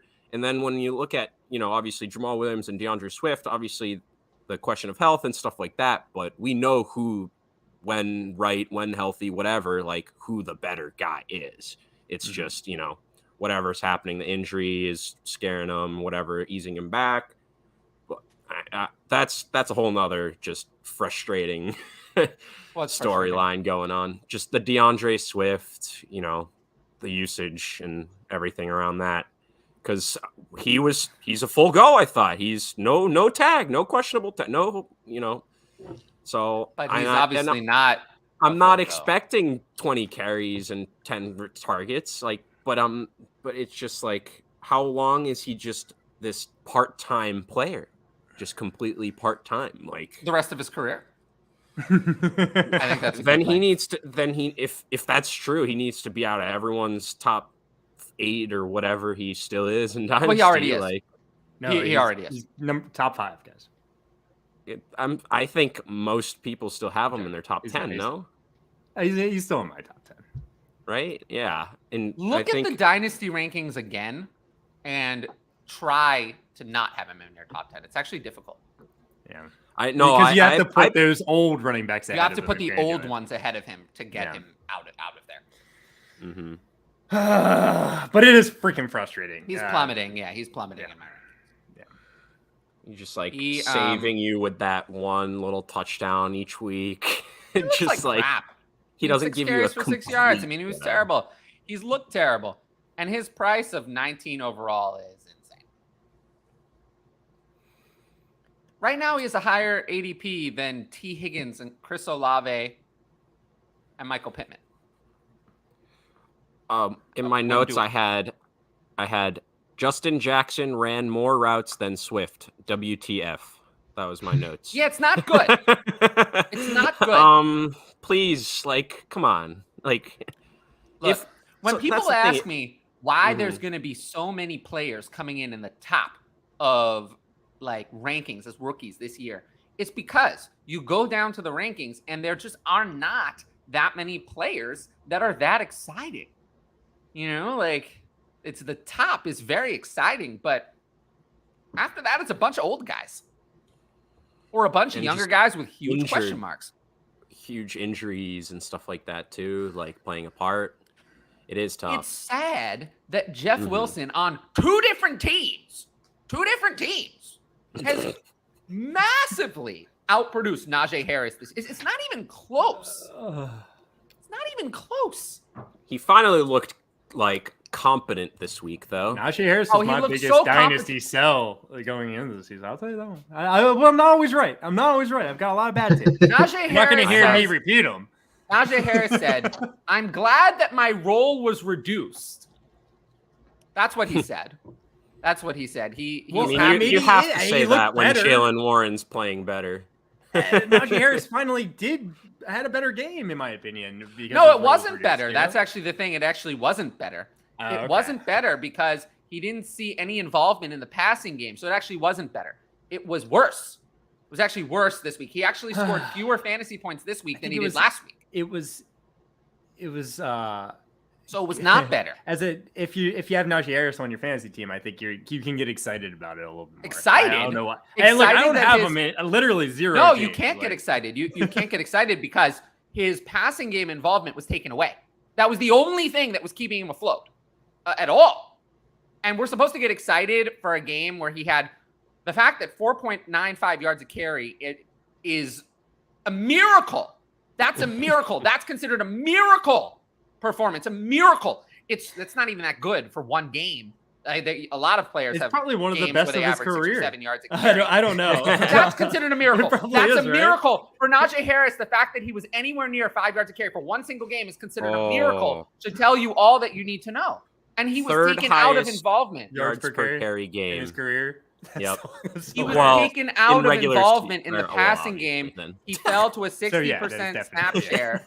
He was not prepared to handle all this workload with all the injuries, and now the workload is being taken away. And if he's not going to be involved in the passing game, why on earth would you want a high carry plotter in a bad offense? Yeah, it doesn't sound so good, right? I mean, that sounds bad. That sounds like a player we don't want. One thing specifically, though, Harris, right? Yes, no, we do. I'm being serious. Yeah, we do. Kind of. Yeah, I'm just. Yeah, it's but crazy. like we knew Najee was losing that pass catching work with if you look at just some of the third down usage and stuff like that. Like it's clear Jalen. No, it wasn't being lost. No, it wasn't. I mean, last week he had Last week he had 6 receptions. It was actually the most, or in week 8. Before the bye, he had 6 receptions, I believe. It was the most he had all year, so it actually wasn't being lost. The problem was that they went into the bye week, and it wasn't being lost. Then they looked at the bye week in week 9, and they were like, this is not working. We cannot give Najee Harris all of these targets. Despite the fact that they traded Chase Claypool away, they decided they were going to remove Najee Harris's pass game role and give more of it to Jalen Warren. And then this week, Najee Harris had 1 target, which he didn't catch. So actually, throughout the bye, they made a change to the offense, and they removed Najee Harris's pass game role. It was a change this week, and now this is going to be a big problem moving forward, because if he does not give you those 3 to 4 catches, which gives you a floor in PPR, if you have no floor, then you really cannot start Najee Harris. This is the thing with True, obviously he did have more catches and stuff, but he even when he had those catches, he was in them for 2 third downs when Jalen Warren was in for 7 third downs. And then this week after the bye, it's 9 third downs for Jalen Warren for 2, as opposed to 2 for Najee. But we know, looking at all that, that's fine if he's still, at the goal line and he's getting a majority of the early downs, then all season, it's salvageable. So. But exactly, now they're splitting goal line carries. One rushing touchdown. He has 2 receiving touchdowns. They're splitting goal line carries now. So it's But that's what I was saying. See, he's not in on the third downs have been reduced more. This week it was reduced more, and then he's not running as many routes on the downs he's playing because he's not playing as many downs. So it was more reduced this week. So it got even worse. It got even worse now. So now, if people see the 99 yards and are impressed with they can have their 9.9 fantasy points that didn't help them. They can see that. It's bad. Maybe it's something you can use to sell high when Najee Harris, right? It's maybe. Bad. It's sell high. Look how good of a game he just had. It was amazing. I'll take a 2023 second. Oh, no, you won't. He is Trent Richardson, and he is washed up. Without the draft capital. He's washed up. I mean, he looks washed up. He looks funny. Was he ever washed down? See, that's actually the funny thing. That's actually what I was gonna say. He actually never looked good. He never looked good in the NFL. He looked better in college. It was dirty. Last year was fully propelled by just sheer volume, and I think that's why so many of us were. We saw that last year and we were kind of turned off of it going into the season. It's there's no way he's replicating that with whoever is in at quarterback. I think a lot of people were Ben Roethlisberger was hurting him because he couldn't throw it at all. You know what the crazy thing is? He was hurting the offense. Dynasty managers have punished Najee Harris. Yeah. They've punished him. This one QB ADP, they have him RB13 and 40th overall, but they have not punished DeAndre Swift, who's still ranked 19th in RB8. I don't get it. If Why? DeAndre Swift was playing every week and didn't have the injury and played like Najee with the low yards per carry, he has been playing. He has been playing. It doesn't look. Najee is being used and is horrible. But DeAndre Swift isn't being used and is just as good as Najee Harris. That's actually a good question. What's worse? You're healthy, allegedly healthy, and the team chooses, we don't want you. We don't want you. Are projecting, but that's what the team is saying. We don't want you. We don't want you on the field. We don't want you to play. We want Jamal Williams. You already said it yourself. Williams is better than you. Obviously, that's what they're saying. Isn't himself yet. No, but he's never been himself. He's never been himself. When has he been himself? There's always a problem. The team doesn't want him to play. So the efficiency metrics with DeAndre Swift are incredibly better than Najee Harris, right? Well, the bar put it that way. But if you can't get on the field, if the team doesn't want at the running back position, opportunity is more given than earned. Look, I'm just answering your question to why like Najee's dropped so much and DeAndre Swift. Right, and I'm disagreeing. I think it should not. DeAndre Swift should have dropped more. That's why.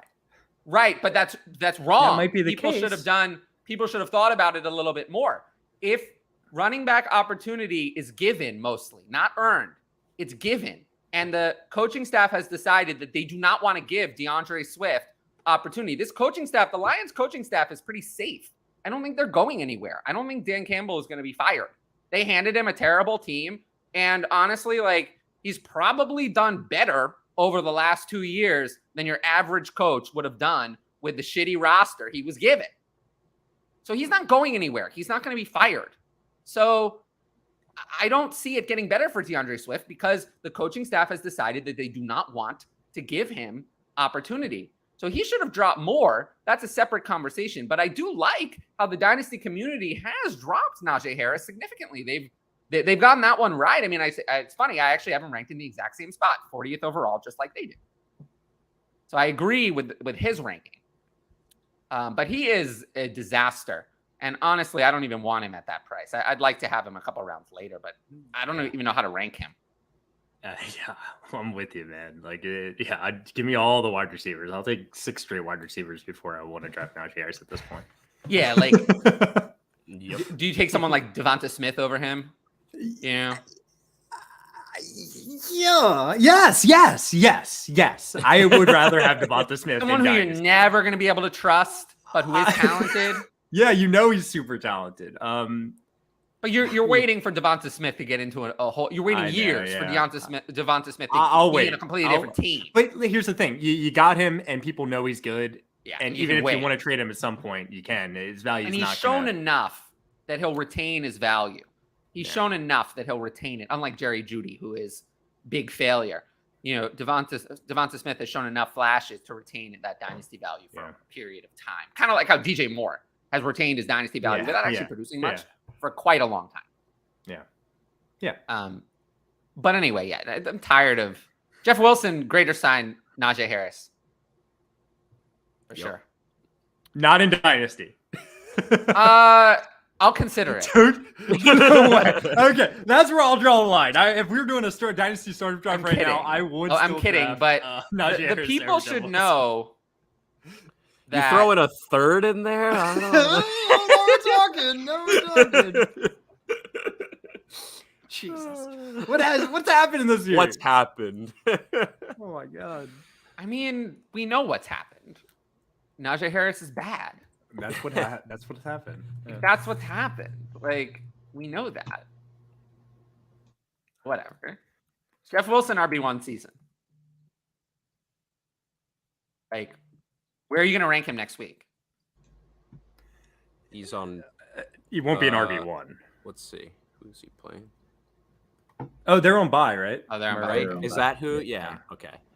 He won't be an RB1 for me, unless like. He won't be an RB1. There's no way. The Texans is pretty good. There's no way out of the bye. He might be an RB1. I'll still start Dameon Pierce in that same game over him. No doubt. I don't know if I would. I would. I want to, but I just like what's more likely? It's the Dolphins probably win fairly convincingly. And Dameon Pierce is still going to get 18 carries. 25. Yeah. It doesn't matter. It doesn't matter. They're gonna give the ball to him.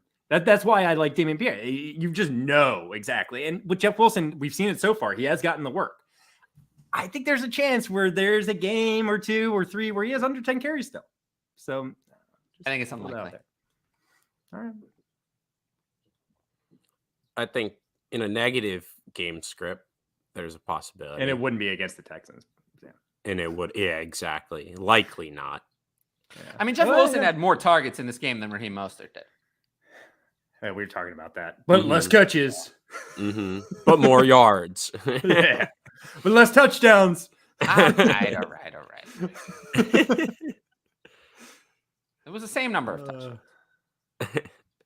What really killed the Dolphins in that game was Alec Ingold's 4 for 45 and a touchdown, and Trent Sherfield's 4 for 63 and a touchdown. What player would you need on top of Daniel Jones to move off Kyler? I mean, yeah, Daniel Jones is not really relevant in comparison to Kyler. Kyler in a super flex league is still worth a lot. Still have a lot of value. He's Joe not. Kyler might be a buy for me. I'm with you, Tyler, for sure. And Daniel Jones, while he's looked good, he's putting up fantasy points. I'm a lot more nervous for his future. How about this? I say, hey, I'll give you Daniel Jones and the 101. What say you? Kyler? Daniel Jones said. With the 101. Not sure the Kyler's worth more than the 101 on his own. I was going to ask that Kyler's earlier worth when we more talked than the about 101 101 versus. So no, I think there 2 quarterbacks you'd trade the 101 for? Or would you I think even there's trade it at all? I think there's 5. Okay. Allen, Mahomes, Herbert, Lamar, and Hurts. And I think that's it. While I agree all those quarterbacks are ahead of Kyler, I would still rather have Kyler in the 101. I just think that once you get past Hurts, you get to players who either have issues or don't provide irreplaceable production. Like Joe Burrow, I have at 8th overall in a super flex. Joe Burrow is great. He's great. He's going to have a great career. But you're not going to win a fantasy league on the back of Joe Burrow. People did last year. For 3 games. And those happen to be the playoffs. So yes, but that could be true of any player. You're not going to win a fantasy season. It's not like Derrick Henry. Joe Burrow was having a stretch where they were going with him, with Jamar Chase. But that's just the 3-game stretch. It's not like Lamar in 2019, where you won the whole this thing. This season, Joe Burrow was. Right, but then there are stretches where he's not. So it's the thing. They were running more, then they weren't, and then Jamar Chase got hurt. So, I know what you're saying. I agree to an extent. You're not going to win a fantasy title on the back of Joe Burrow. So he's probably not going to be at the end of the year the reason you're like, yeah, Joe Burrow is the reason I won. I agree. That's what I'm saying. Yeah, you're not going to be like, that's Joe Burrow is the reason I won. Even though people anyone can go off big in a playoff game. Tim Hightower, I still remember him. Yeah, Kamara, he scored like 6 touchdowns in a game. Okay, like... everyone remembers him. But that's why people love, Rashad Penny and Amon Ra and David Montgomery from 2 years ago. Like they just had incredible stretches and went into the playoffs. But that's what you remember. If they will help you win a title and they were like, they're the reason they put up 33 straight weeks and they absolutely killed it for you. Like you're going to remember that and you're going to love them forever. No, I know. But anyway, I don't know. Daniel Jones is not really relevant compared to Kyler. So yeah, you need a lot. A lot. How many picks down? So 101 too much, obviously. 106. No, that's too little. 103? 102 and Daniel Jones is probably about right. Whoever you get at 102 is either going to be some other really good player or the best quarterback in the class. And then Daniel Jones with that is probably about right. For Kyler. Daniel Jones probably is about right value-wise. That's probably what it is. It's so tough to... Your choice of everyone else plus Daniel Jones for Kyler. Because I do think that Kyler's going to be worth more than the 102, whoever it is. But Daniel Jones is not worthless. Mm-hmm. Let's say it's like Ramondre Stevenson and Daniel Jones for Kyler. Not enough. No, okay. Not even. Well, I just wanted to put a player in there because you said what player. Yeah, just to give you some kind of level. I feel like the player is hard. You need an elite player on top of Daniel Jones. Like that gap between Kyler. What about and Chris Olave? No, it's still not good. Still enough. not enough. How about? No, I agree. If you want a player who's good enough, maybe like Jalen Waddle. That's a lot. I think a lot of people would say that's actually a player who's really good. A player who's worth a lot. Yeah. But that seems about right, though. Yeah. When I'm just like think of it for draft wise, Kyler. Like Kyler would be a first round pick. Waddle's probably like in the second. He's in the second. Some people might want to make him a first round pick, but he's a second. Yeah. Yep. And then Daniel Jones is way down there. So yeah, it's probably about right. Been struggling to move Tannehill, but want to move him before it's too late. Been trying all season. If I add a 24 first and or another 24 first, what quarterback can you target for that price? It's too late. It's too late, and it's been too late. No one wants him.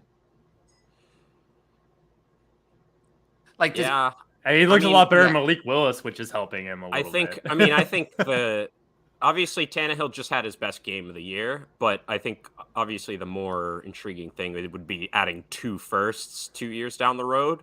So like, even like not really considering Tannehill, like who we trying to get with 2, not this year first. Shoot for the moon, Ryan. Shoot for the moon. Yeah. Malik Willis right now. Josh Allen right now. Malik Willis is not it. Go for it. Yeah. I mean, he's out there for just one snap sometimes, and he's just fumbling the ball. I don't know what their plan is really. I mean, they're right now 6-3. They're ahead in that division by a lot. It's so weird. They're probably gonna be in the playoffs. I mean, what are they gonna do? I mean, what's their path to replace? They have Derrick Henry, and Derrick Henry. Yeah. Seems right. Yeah, but that's going to continue next year when he's 29. I mean, he's a robot. No Traylon breakout, right? Robots can play until they don't die. I mean, next year is the final year of Ryan Tannehill's contract. They owe him. Well, no, he's still signed next year, right? Yeah, next year is the final year. Yeah. They owe him $36.6 million, which is actually less than his cap hit this year, which they're playing with. And it would cost 18.8 to cut him. So, and I will say, Ryan Tannehill has not gotten any help this year. Like, I'm not trying to make excuses for how bad he's been. He's been bad, but like their wide receiver unit maybe is. I just don't see. I don't see what the path is to them. Who else are they going to get? They're not going to be in line for a top quarterback in the draft. Mm-hmm. They're not. Yeah, they're not Ryan going Tannehill's to be still the starter next year. Yeah, I think so.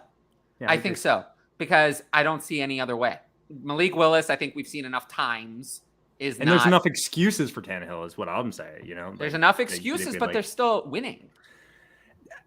Exactly. Yeah, he'll be the starter next year. He'll be the starter next year. So I think it's time to start kind of. I don't want to say revaluing, but value Tannehill as if he's going to be the starter next year. Although he has not been a reliable fantasy asset at all. So there's some 20 or Tannehill and 2 mid to early 24s for Fields.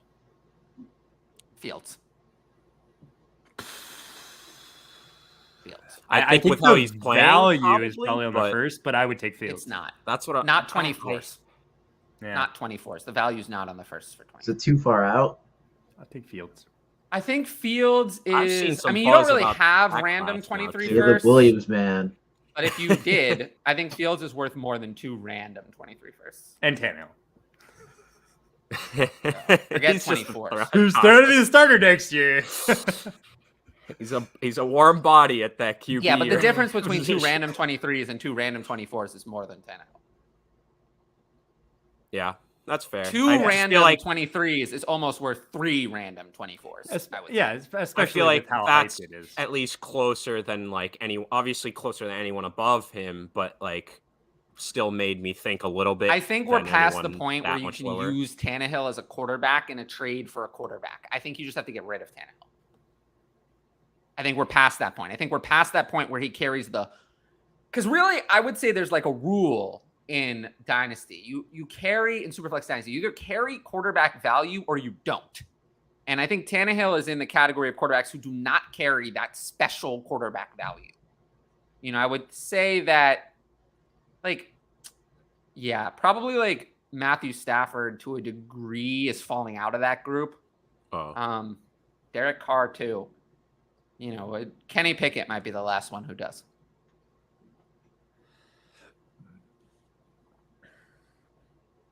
Would you do Tua and 2 first? I mean, Tua's 2 worth first more than Fields. And okay. And then how about Dak Prescott? Dak Prescott's worth more than Tua. Really? Me. I put. Yeah. Maybe I I'm put just them a in the same Dak tier. Prescott. Maybe I just really believe in Dak Prescott. No, I put them in the same tier. I love. I was kind of surprised to hear that though. So get any top 10 quarterback in this move, and you're cool. Yeah. Dak Prescott is beginning like kind of the slow decline in value though. Like he's 29. Wait, he's about to be 30. Yeah, All right, it's what not about- really time, but it's, I don't think Dak Prescott's ever going to be where he was right after he signed the contract extension, like 2 or 3 for me. Top 12 quarterback, I guess. Trevor Yeah, I think Lawrence. he's- What about Trevor Lawrence? For that. I still want Trevor deal? Lawrence. I have Trevor Lawrence still above Fields. Wow. Oh. Yeah. Maybe I'm just stubborn. surprised I'm to just hear trying that. to find like around where that seems reasonably, Trevor right. Lawrence has been better than I think people think this year. I mean, yeah, I think just 'cause the you team's go been too losing. far past that, it's too much. Like Well, now no, we're there's looking really at, 12 quarterbacks who are worth a lot and no one else. Yeah. So, yeah. like I said, So- I have Lance at 13, so that goes to show. I was about you- to say Trey Lance. I was about to say Yeah, Lance so at 13. Trey Lance That's isn't in just there. to show I you guess. like how. But yeah, I mean, Trevor Lawrence is taking a good step forward this year. It's 13 touchdowns, 6 interceptions, 65.2% of passes completed, 233 yards a game is not bad. It's been better. It's been better. I think I'm satisfied. Maybe you just move Tannehill in one of those first 4 Lance or something. I mean, Trevor like Lawrence that. is outperforming his redraft rank, where people ranked him in redraft versus how he's actually doing for fantasy. He's outperforming. What is he, like quarterback 10 right now or something? Yeah, he's 8 9 or or 9 10 or right something. now. Yeah. But his rank for a lot of, I had him at like 15 or 16. Yeah. I think his consensus was lower. I think he was like 17 or 18. Yeah. So, yeah. Yes. Huh. Justin Fields is making me upset. The Panthers were on Darnold and took J.C. Horn. Oh boy. I don't like piling on the Panthers. I'm good with it. But Baker They- Mayfield will they start this are- week. They are And ridiculous. Darnold will back him up. Just from a team perspective, not even saying fantasy, they are ridiculous for not taking those 2 firsts from the Rams to rebuild their team. Yeah, That's all I yeah. wanted to say. Yeah. Rams are Absolutely. gonna be bad. They're bad.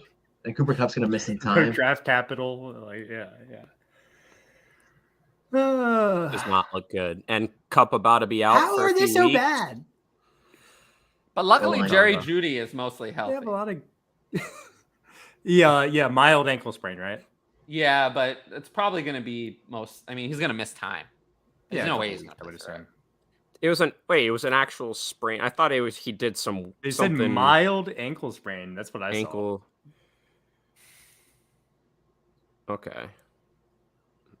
Because that looked bad. Like he was carted off. And Yeah, it looked bad. It wasn't as bad as it looked, apparently. Yeah. Yeah, finally. They missed it last week. Nope, Getting the nope, 101, yes. The 101 is going to be worth so much this offseason. It's like Ridiculous. 2018 when Saquon was coming out. I think it's more. I agree. I actually think it is more. I do too. And we all know 2019 in how- Superflex with Kyler was worth a lot too, and 2021 in Superflex with Trevor Lawrence was worth a lot also. It's higher than all of them.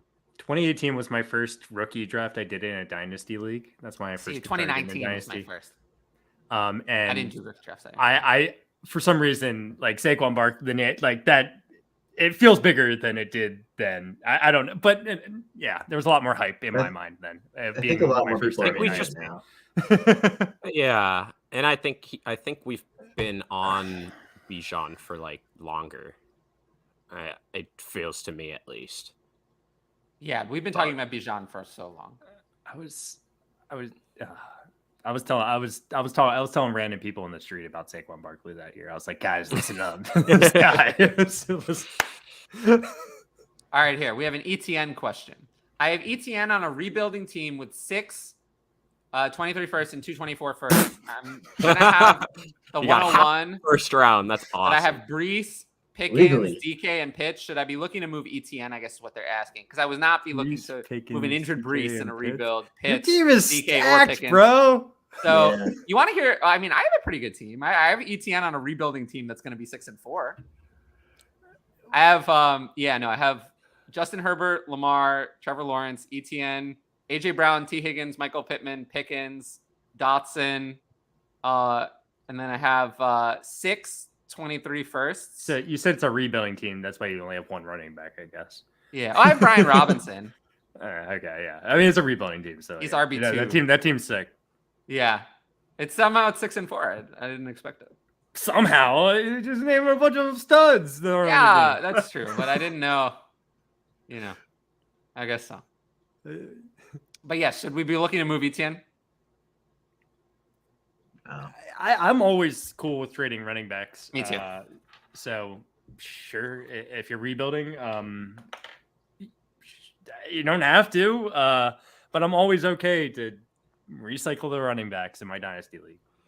I just don't like the idea of trading him away like now after he finally broke his 5-game stretch of being awesome, and then he puts up, like a mediocre game. Like, I feel like, I mean, if you're still getting that same exact value, probably you should be, but I just feel like some people are going to look at this and think it's like a buy low window of some sort, and it's like, so I'm just wary of that. But like it's running back is a position I'm always willing to shop around. It's just too unpredictable, and like it's scary of a position. Like, I might go after a wide receiver, maybe. I mean, you got Pickens and DK, which is nice, but Pickens is no guarantee. I love I love what we've seen. His talent looks great, and DK's great. But maybe try to get a little bit more loaded at wide receiver. But that's what I would try to do personally. Young wide receiver. This rebuild could be over before it starts with those 6 So 23 true. firsts. All right, it's time to talk about the Rams backfield. Yay! Not yay. We're on the same vibe. Okay, Yeah. cool. Yeah. Well, it's bad. You yeah. can't. Don't. Great movie. Don't start anyone on the. I guess Tyler Higbee will be good, but if Cooper Kupp doesn't play. The target shared though, especially in the coming weeks. No Cup. There's probably going to be wide receivers producing. I don't know which one would be the best. There's 3 different guys that I don't know how to pronounce the Cooper Kupp Lake guy. Ben Skowronek. Yeah. That's it. And then there's Allen Robinson and Van Jefferson. I don't know which one's going to be the best. I could see all 3. Catching passes from John Wolford. Yeah. Yeah, it's bad.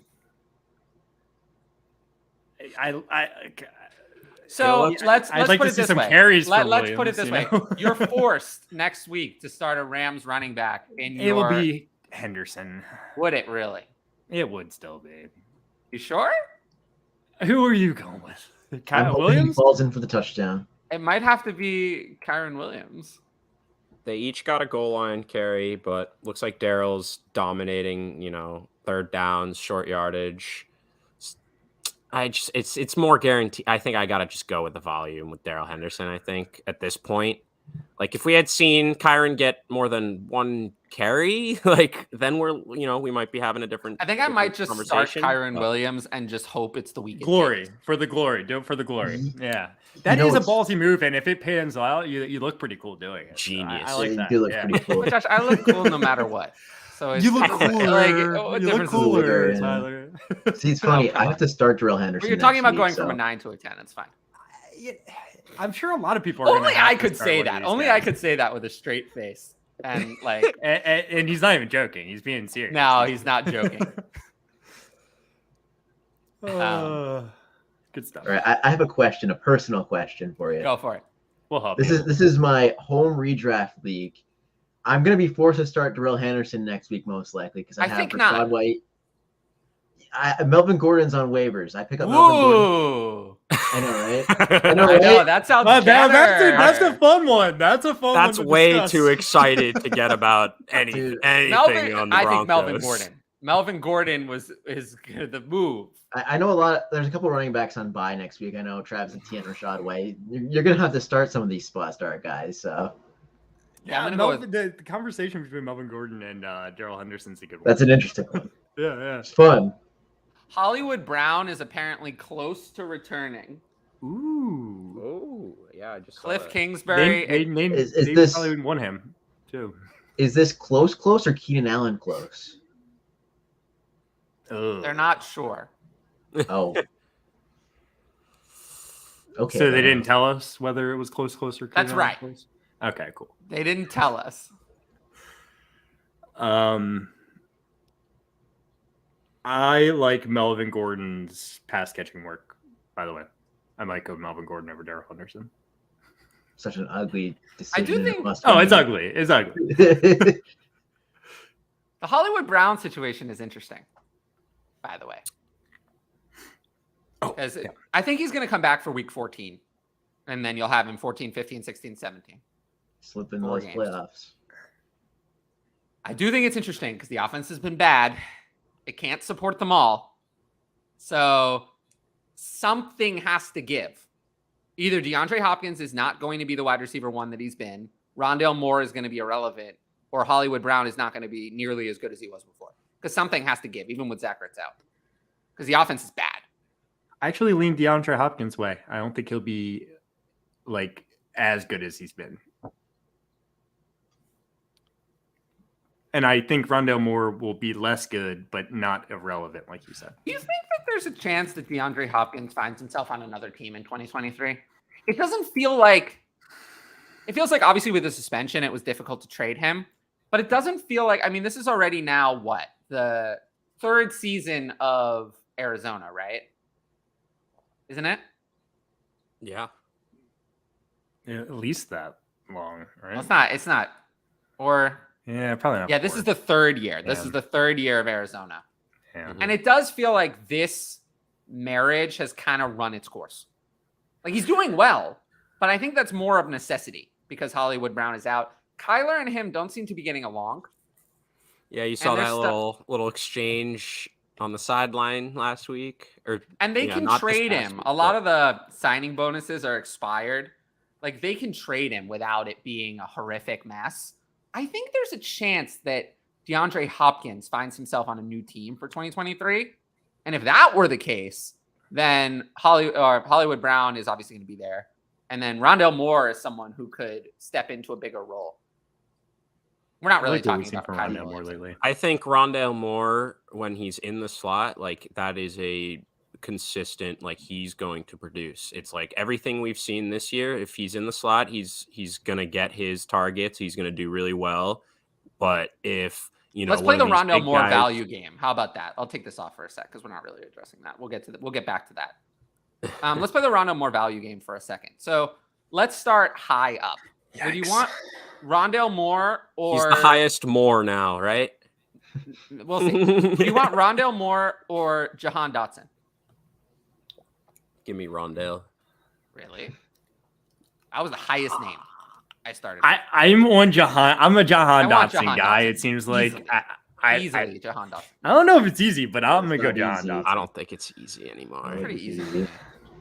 I want the first round capital and the guy who flashed immediately I'll over the guy who took Carson Wills a year and a half to do it. And remember, Rondale Moore has never done it with all the other weapons healthy. He's always been irrelevant. So, all right. What about this year? This year, not. I mean, all the other weapons have never been healthy. And last been year producing he was totally with irrelevant. Hopkins and Ertz still there the last few weeks. But not with Hollywood. Not with Hollywood. He didn't do it. Okay, but no offense fully guaranteed supports for weapons. But his rookie year was bad. It was bad. It was. And then this year, but I think they used him so poorly, and I think the coaching staff really understood that. And if you just like saw all the stuff I get it. This summer, it's like I get coach speak, but I think they really knew like, hey, we really fucked up how we use this guy. Like because he is electric, and we've seen that this year. And it's like, okay, maybe we shouldn't limit him to catching passes 5 yards behind the line of scrimmage every single time. Like maybe we should send him down for some deeper routes sometimes, like open up his route tree, and that's what they've really done this year. And so I just think he's looked really good, and I think the coaching staff does. Just so what about a few more plans. players? Because I think Jahan Dotson for me still has a different proposition. But what about Jerry Jeudy? Huh. I'm out on. I mean, I feel like Jerry Jeudy for one, me needs to be re-ranked because I don't like his ranking. But even if I re-rank him, I feel like he's still Jerry Judy's frustrating to me. You know. Yeah, it sucks because like he was actually starting to put together. He was starting to play well, and now he's hurt. And, yeah, and then he gets hurt. So I lean Jerry Jeudy still. Let's see how much time Jerry Judy's really going to miss. If Jerry Judy's going to miss the rest of the season, then I'll take Rondale Moore. Yeah. But that's more because Jerry Judy's going to move down so far if he's going to miss the rest of the season. Like, I need Jerry Jeudy to come back and do something. Otherwise, he's not going to have much value left because he's been 3 years of nothing. Yeah. So, I mean, I think Rondale is going to be really good, especially the next few weeks while if Ertz is out and before Hollywood gets back. Like, okay. What about Moore versus Moore? Which one? More, Versus definitely Elijah Moore. more, definitely more. Oh, Rondale. We're at that point. Maybe I'm just stubborn. I want I still have Elijah Moore way higher. And that's fine. Again, we kind of talked about last week. Like, if he can get out of New York, then I have Elijah Moore gonna be a actually lot similarly higher. ranked to DLF's ADP. You know, they have him at 74 overall, wide receiver 41. I have him 71. And I believe wide receiver 40. So, right in the same marking. All right. Christian Watson. Yeah, well, I would rather have Rondale Moore. Probably. I asked the question. I don't. It's one game. It's one game, but it was a really good game. It's so good. One game, He's so fast. He's so fast and so you want tall. Prosper Katina? No. I mean, it's just one game. He wasn't drafted in the second round Round two this draft year. capital, Rookie though? and getting healthy. But Rondale Moore was drafted in the second round also. And he's had more than one good game. But he's not a lot more. 6'5". He's the opposite of 6'5". Has the game been that good though? No, but at least the rest of the It's games. cool. They're I mean, actually Rondale close Moore to it. hasn't actually been bad in almost any of the games. He's been okay at least in all but one of them. There was one game where he was bad. But And by the way, Christian Watson's Watson hurt. had like he had drop problems in college, and he's had drop problems this year. I just want to point that out too. yeah, he literally could have had another 50 yards and probably another touchdown yeah. if he actually caught. I think it would have been all more. of It his was bigger than 50 nice- yards. It was like a 70 Yeah, yard. No, it's I'm just glad Rodgers even trusted him again. He wasn't just, all right, get the hell out of here. Like, because I mean, we saw it, to open the season and to, he comes out and. But what about I really hope that's not a one hit wonder. I feel like Rondale Moore should probably be higher in my rankings then, because like Alec Pierce. Oh, Rondale Moore. Alec Pierce, Yeah. I feel like is horribly misranked way too high in my rankings. Like I think I I like moved his him talent. I like him. It's just like it's hard to like. It's like what? Well, it more feels How like does he I get moved better? him up when he had like one good game and then never moved him back down. Like, how's he get better? It's like Michael Pittman, I think, is a better wide receiver on the same team who's kind of similar. not Like, Alec Pierce is convinced- faster. Paris Campbell isn't better either. That's also part of the problem is that Paris Campbell continues. And then there's just the whole issue with the organization itself. Like, Hey, they it's won. like, Jeff Saturday, bro. Let's go. yeah, they're Kadarius gonna- Toney. What about Kadarius Toney? Would you rather have Kadarius Toney or Rondale Moore? I think that's about right. Toney. Yeah, I'll take Kadarius Toney. If For the Kadarius upside. Touny gets the snap share up, the If he upside hits, is he's going to way hit more. hard. Yeah. If he hits hard. I think Rondale Moore is the floor is a lot safer for Rondale Moore, right? So What do you about want? Rashad Bateman? I abstain. Oh my! No, You're not I going to want- get dangerous anything out of game you're Bateman playing here. this year. So it's kind of like Elijah Moore in a lot of respects in my mind. Rashad Bateman. At least Elijah Moore has the potential that he could have a couple of good games by accident. Does I he? don't know. Denzel Mims is in there. That's why I have Elijah Moore still He's ranked playing ahead the of slot Rashad now. Bateman because Yeah. all it would take is a game or two and you'll remember it. Whereas Yeah. Rashad Bateman has zero chance to do that. Yeah, So this year, know what you're going to have of Rashad Bateman going into the offseason. It's going to be bad. The Ravens need to add wide receivers next year. We'll see. Well, maybe not. I don't know. So, my personal bias is coming in, I think. Oh, you think so?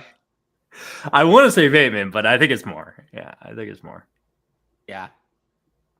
Mm-hmm. Kind of, man. I don't know if I have Bateman too high or what. The potential is there to be. We saw it a little bit. We saw flashes of it this year. I think there's potential for him to come back and be a wide receiver 2 next year. He wasn't even a wide receiver 2 this year. I know. He just needs Odell Beckham Jr. next to him. Just commanding all the other attention once they bring him in. Either way, I think it's time to take Rondale Moore seriously. Yeah. Oh, I was banging the drum for him all off season. Him and Lazard, you know it, Tyler. I would throw their gifts on every single. Who's your Lazard guy, has not been all that great. Lazard or Christian Watson. I'd argue he's Really? still paid off on his ADP thus far. It's like, Has he? I mean, he missed a bunch of time, and then And a lot even of with the, that, a lot he's of still the a weeks top- where you were like excited to start him, he came up with a big fat nothing. oh, I don't. I mean, Lazard, this week was he's not been good. consistent. This week, Until this week. yes, yeah, but the weeks before that, he was a top 32 receiver for his like 6 straight weeks. Like, I don't think that's inconsistent, and that's I also think he's top 12. He's been very lucky, which is that he's had 5 touchdowns out of the 17 Rodgers has thrown, despite only playing in.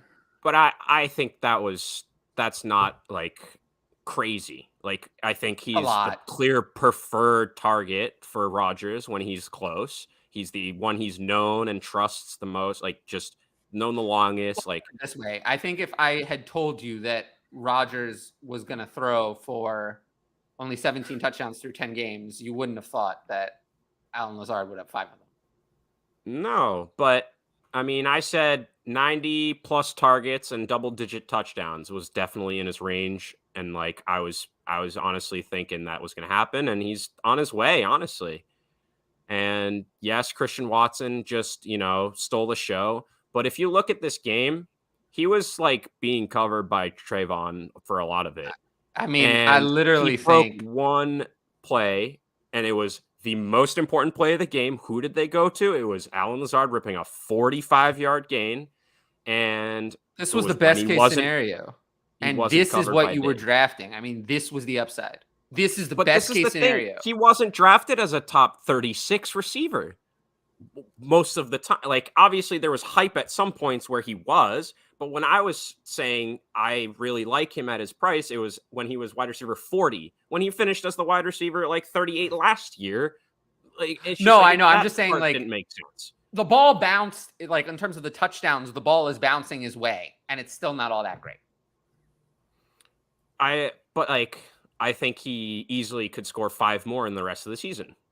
Right, but like, would you be that surprised? No. I know it'd be like statistically, like, crazy, but I don't think it's like. I mean, he's been less of an outlier than he was last year. To be fair, whoa, Eno Benjamin. Yeah, I just saw that. I thought that's kind of crazy. What? That's kind of weird. There must be there's got to be something there. Like something. Something not football related. The Cardinals just announced just now that they're releasing Eno Benjamin, which is kind of out of nowhere. Crazy. Isn't that very out of nowhere? At least James Conner's going to be healthy. Well, Eno Benjamin saw no touches last week, right? No touches at all. There must be something. There has been this Keontae Ingram, like they do like him probably more at this point, and maybe they want to get him more touches, but that's so I was surprising. right. Eno Benjamin is horrible, like I've been saying the whole time. I will take my victory lap now. That's fine. You can have that one. Thank you. Thank you. You know, He is Benjamin, horrible, one though. snap. Well, cut him James from your Conner, dynasty rosters, I guess. 65 out of 68 snaps. Holy moly. I didn't realize he was out Yeah, there. he's not going to last with almost that every- usage. I That know. usage That's is going to kill That's him. the thing. It doesn't make any sense. It doesn't. It's like have him out there for 40, 45 snaps. Fine. Like that's like 80%. Like that's still pushing it. But have him out there for all but 3 snaps. The guy that's just like brittle and goes down. Like he just runs too hard and plays too hard to not get injured if he's just out there every single snap getting that much work.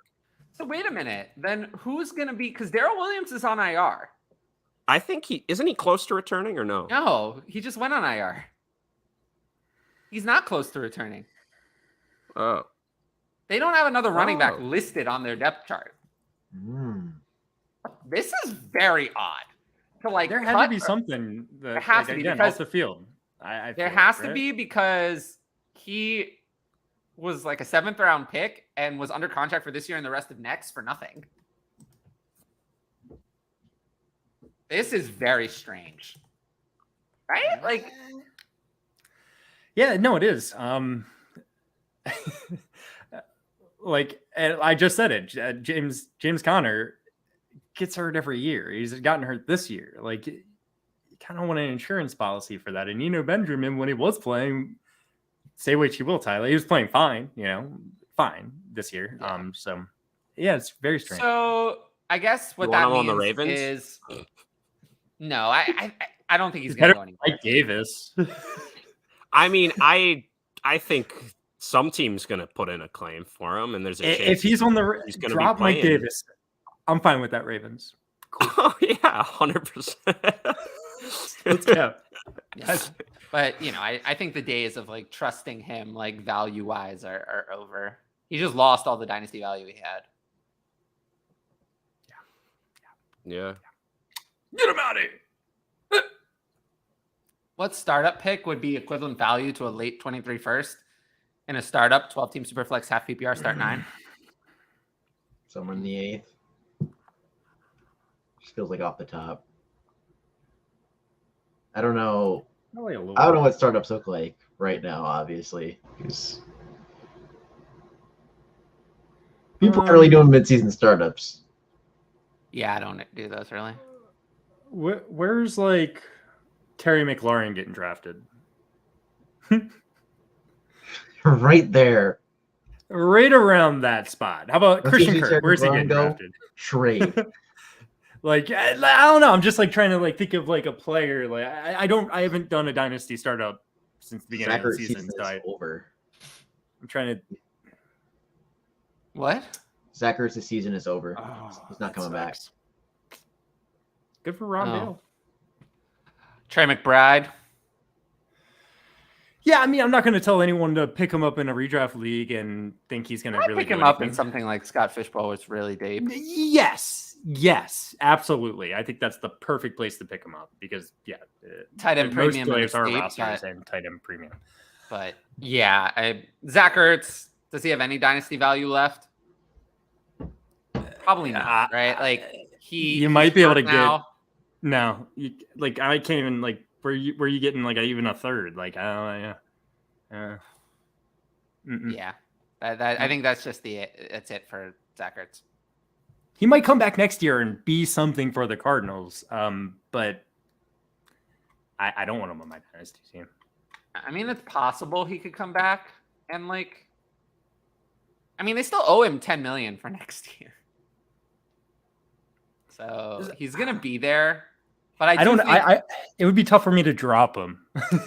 I'll tell you that much. This opens the door for Trey if Trey McBride comes out and plays well, then Zach Ertz is not going to get the starting job back. Yeah. I agree. We haven't seen anything from Trey McBride yet. Nothing. He played 91% of snaps last week and did nothing with them. Yeah. 1 catch for 7 yards on his only target. But this is his audition now. So let's see if he does anything with it. Also, this definitely raises Rondale Moore's value rest of the season. Oh, absolutely. He plays over the middle of the field. DeAndre Hopkins plays over the middle of the field too. So does Hollywood Brown. But their outside receivers, Rondale Moore is going to cover that middle of the field a lot more. He's probably in line for a pretty good season. Yeah. As for this question, I would say somewhere in the fourth. But not something I like to talk about too much because it's a hypothetical. Kareem Hunt is a hold strictly because, yeah, I mean, obviously, I think Kareem Hunt is in that category of players who are worth more for what they produce on the field or could produce on the field than what they are in trades. So, yes, he is a hold.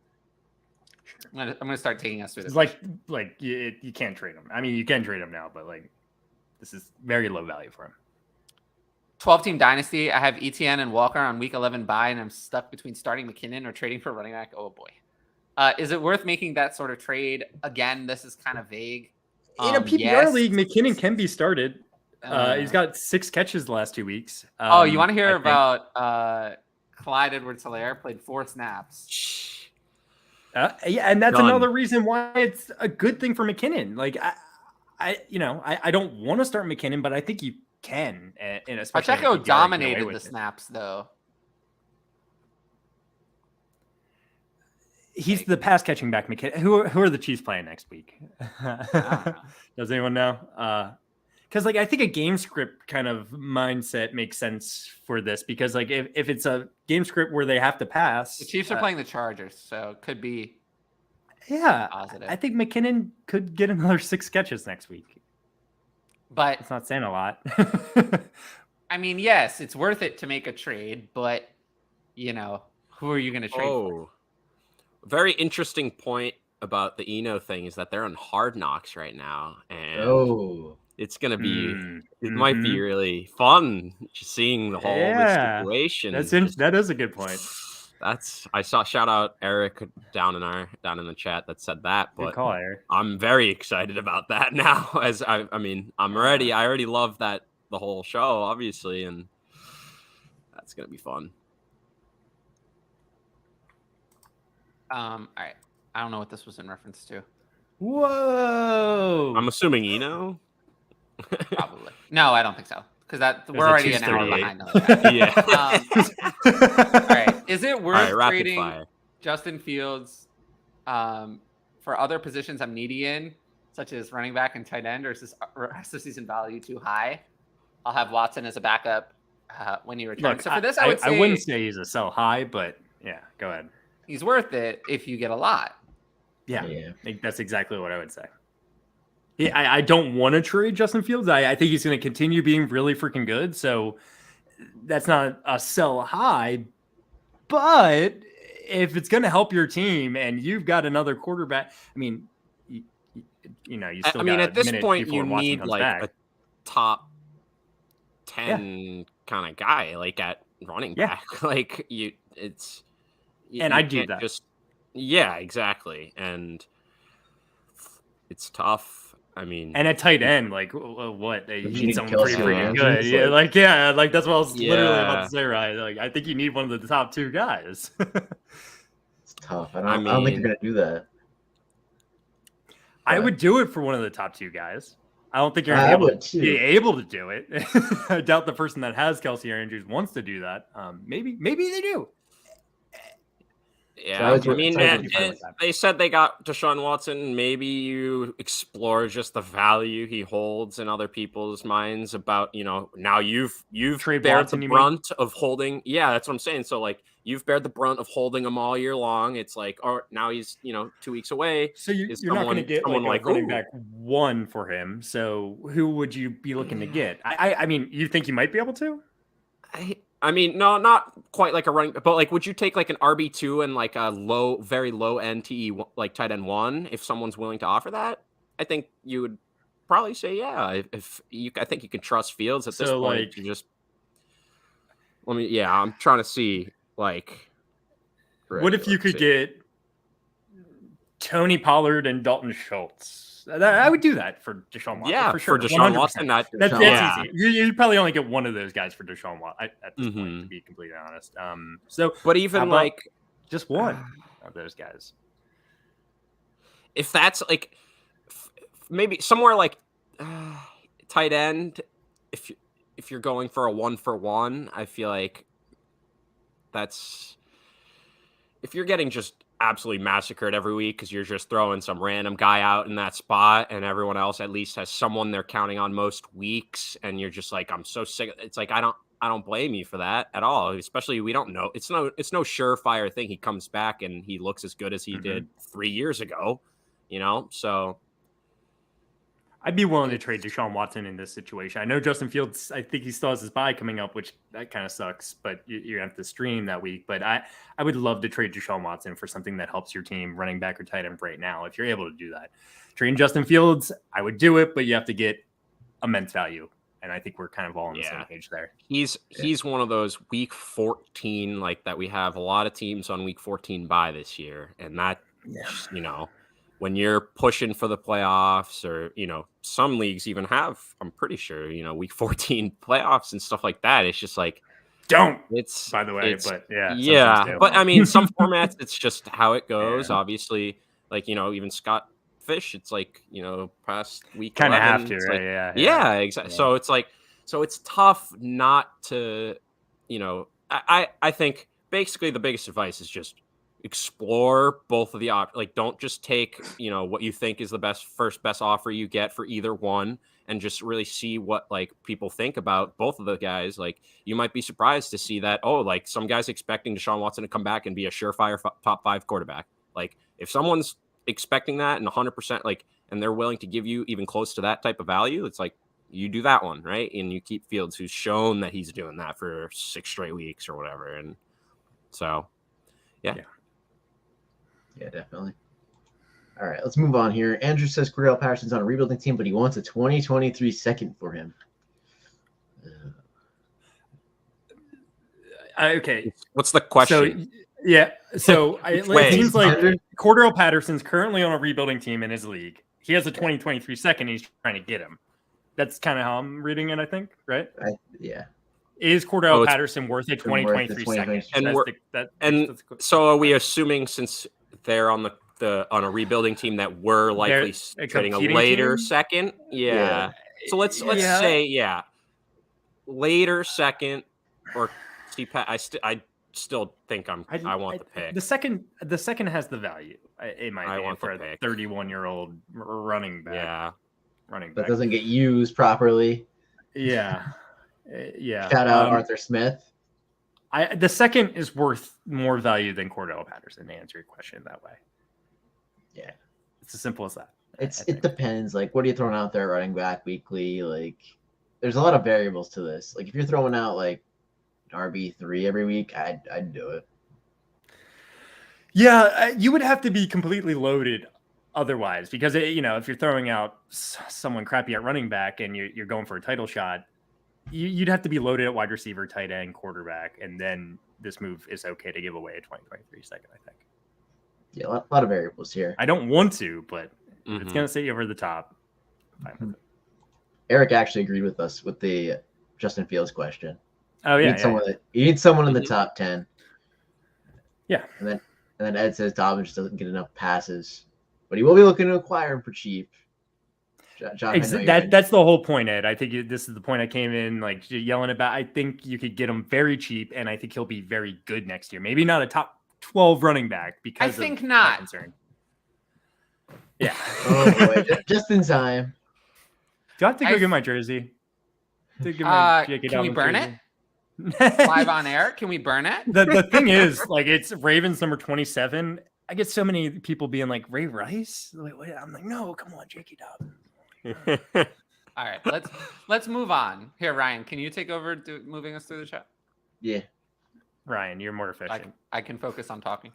Yeah. All right. I think this is options for him to acquire, for Andrew to acquire instead of Cordell Patterson. Recovering really true there. What's up, guys? Got a failed contender this season. Have Chase, move with Andrews, Hurts, or studs, but no picks. Would you move any of them for tier down players and picks for look elsewhere? A failed contender. Okay, that's one way of putting it. Well, I like that term, actually. Chase is not someone I would move. I mean, Andrews you can put on the block and see if you can get like a huge haul. I was going to say, get a first and a piece. That's like, How about a first and Kyle Pitts? What about that? I don't think anyone's given a first. You'd be surprised. I don't know. That Kyle Pitts bandwagon I think is you might be able strong. to. Yeah. No, I think you might be. I think people want to get out from Pitts a little bit. Can you get Kyle Pitts plus then? Maybe not a first. So you're get telling me younger in my doing that? Dynasty league, I should send that offer and see if they'd actually. Yes, If you're not that competing, is what I'm telling you. You might get laughed at, be like, "Oh, Kyle Pitts is worth so much." But I think a lot of people want to get out from Kyle Pitts. Yeah. Oh, it's very interesting. I just saw some interesting news. What's that? It says feels like that it's not that interesting. no, it was going to be my attempt at fake news, but then I decided not to do it. Oh gosh. Oh goodness gracious. Uh, But yeah. No, I say maybe trade Hurts too, though, Tyler. no, I was going to say that I've decided that I am canceling the show forever. God. Yeah. Because my All eyes. right. See you guys. All right. He's gone. It's been fun. It's been fun. No. Yes. My infamous legs. Putting Stacey Keeler to shame out in these places. Yes. Ooh. Yes. Oh, yeah. I wish I didn't Ryan, miss when are these you starting live. your I wish I saw OnlyFans? these live. Didn't we have this talk? Like Only 2 weeks ago? legs. Yeah, only legs. Only legs. That's a business model. We're taking that to the moon. It's gonna be better than crypto out in these streets. Well, Oh goodness. crypto these Oh days. goodness. Bars on the floor. I don't want to But look at back to my... the actual news. Jesse asked, "Does Debo continuing to lose value?" Yes. Yes. Yeah. Definitely. It's like the whole thing is so tough. We've already talked about too many pieces, but they all just like they're just cannibalizing each other's production. He's like Debo's losing his value, but he's still got 4 rushes this past game. It's like why? It's like I don't know. It's like let's just give those to McCaffrey and get Debo like an extra target or 2, huh? Wouldn't that 3 be nice? screens. Man. Like, Yeah, wouldn't that be awesome? No, he's definitely losing a lot of value, and with his injury past, it's concerning. I don't know if you can. I don't know if I would trade him right now though, because I think a lot of people know that. Maybe wait for a big game and then try to make it happen. I don't know. Yeah. But what do you think about what Eric's saying? He just doesn't want any part of San Francisco in redraft or dynasty. I understand the sentiment. I think Christian McCaffrey is safe every week. Like we've talked, there's 5 potential, mouths to feed, but if every single one, every single week, you got to put your, life on the line. You got to pick one that's going to hit for you out of these 5. It's McCaffrey every time. And I think most weeks he's going to give you a good week. And then after that, it's, then it's a toss up. It might be a Ayuk game. It might be a Kittle game. It might be a Debo game, but it's most assuredly not all 3 of their games. Yeah. You It feels summed like it the up. Eagles. There's all just over no again. chance that all Yeah, 3 yeah, of them. yeah. But it's the Except Eagles. the Eagles with are even like less tearing passing it up on volume offense. and Like, with yeah. another extra 1 or 2 weapons. It's like it's just so unsustainably like potent. Elijah Mitchell is interesting to rank, though. I feel like he gained a lot of value. So interesting. Mhm. I mean, I think he's a sell probably to be complete. I know they'll probably use him throughout the season, but if he doesn't get in the end zone, I doubt he gets too many targets going forward. And with Christian I mean, McCaffrey there. Shanahan said he was like, we were hoping that their carries came out about even. It's like Yeah. that's kind of telling to me. Like he's coming So back. in Obviously, Dynasty- we know as a full go. That might mean Christian McCaffrey isn't extremely safe In play either. Dynasty, Yeah. would you rather have Elijah Mitchell or Michael Carter?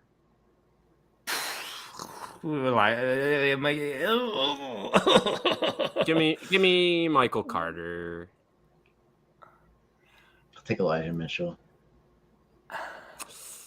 I'll take Close. Michael Carter, just in case Bruce Yeah. Hall doesn't come back Yeah.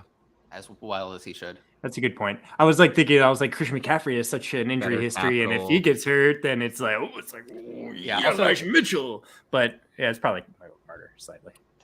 I mean, they both have a season of good production, and then one of them, and so like it's injuries and stuff like that. I just think, yeah, Michael Carter, I think, is safer to have more value down the road, just with everything considered.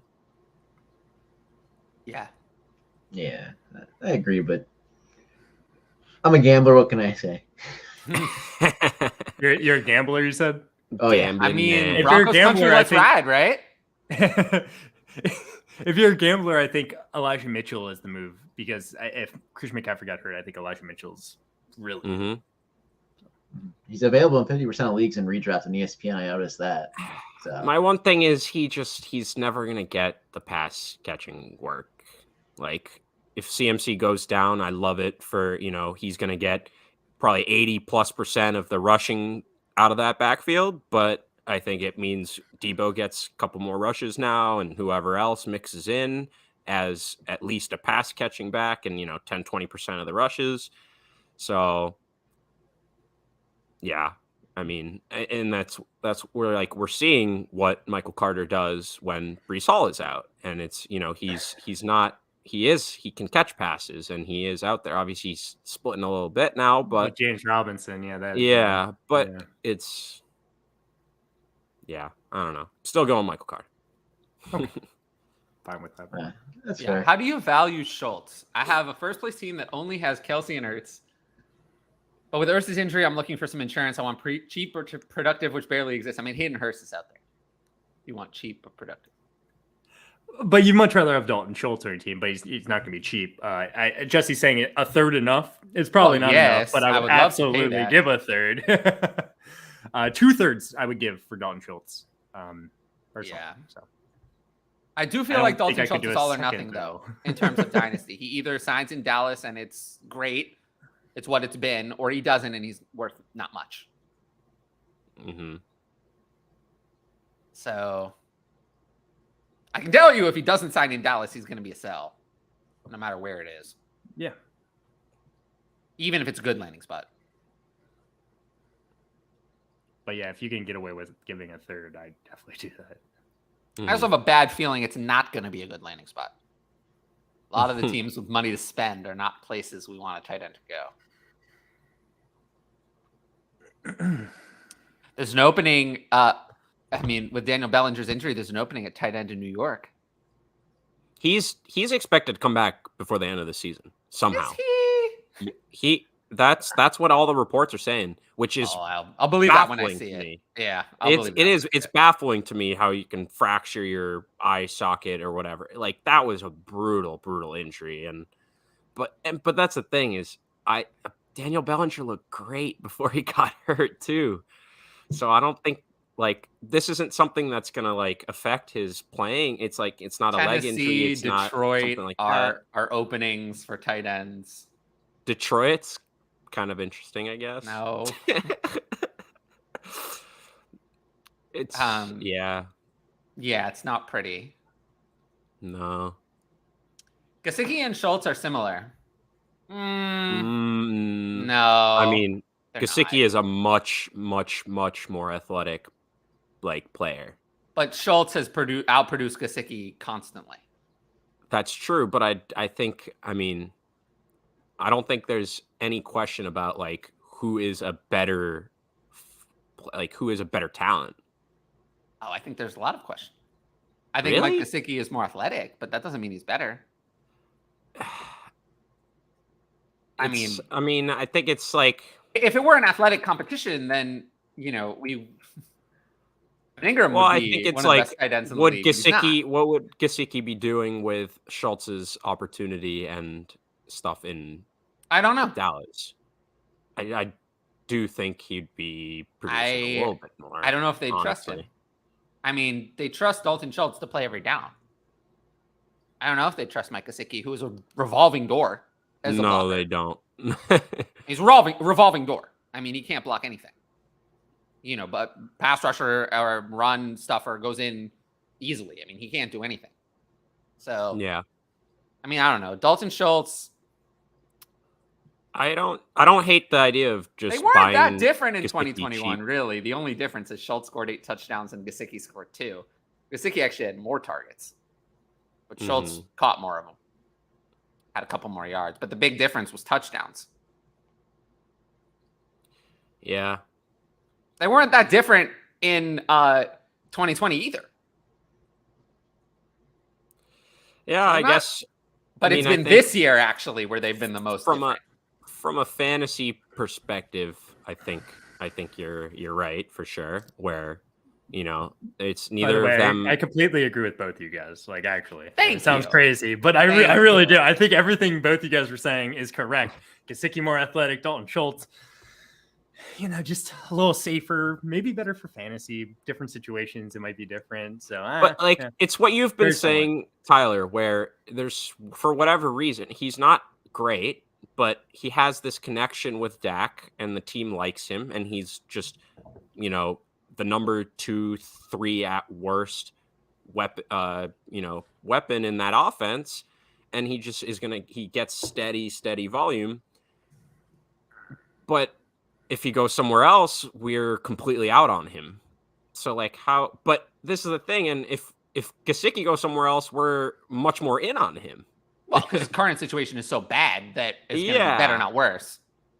But that's why I was trying to say, if you flip their spots. But I don't think Gesicki's a difference maker either. Yeah, I mean, just okay. And that's I think I think Gesicki is fantasy, in the Evan Ingram, Noah Fant line of a lot of athleticism, not real substance. Mm-hmm. Not that he's the same as those players, but I think he's in that line. I think that's look where that got Albert O. Nowhere. Yeah, I got it. I mean, that's the thing. It's a great point, because you can be as a freak athlete as you want if that's not what the system or the staff wants. If they're not going to involve you enough because you can't do everything else that the position asks of you, then you're not going to be out there. As good as all these other pass catching tight ends have been, they were at least serviceable blocking. You might not think some of them, I don't know. Someone like Gronk, for example, it doesn't feel like he should be a good blocker. I mean, but he was and he was amazing. Well, Gronk, I know, and it's Gronk is the best version of the athletic George Kittle line. Yeah, mm-hmm. Where it's good at everything. Mm-hmm. He's the best version of that we've ever had. Yeah, that line. Yeah, the Kittle. He's not great at playing defense on group. last second plays though. That group of players. Wait, who was it? Who was it? The Dolphins running back.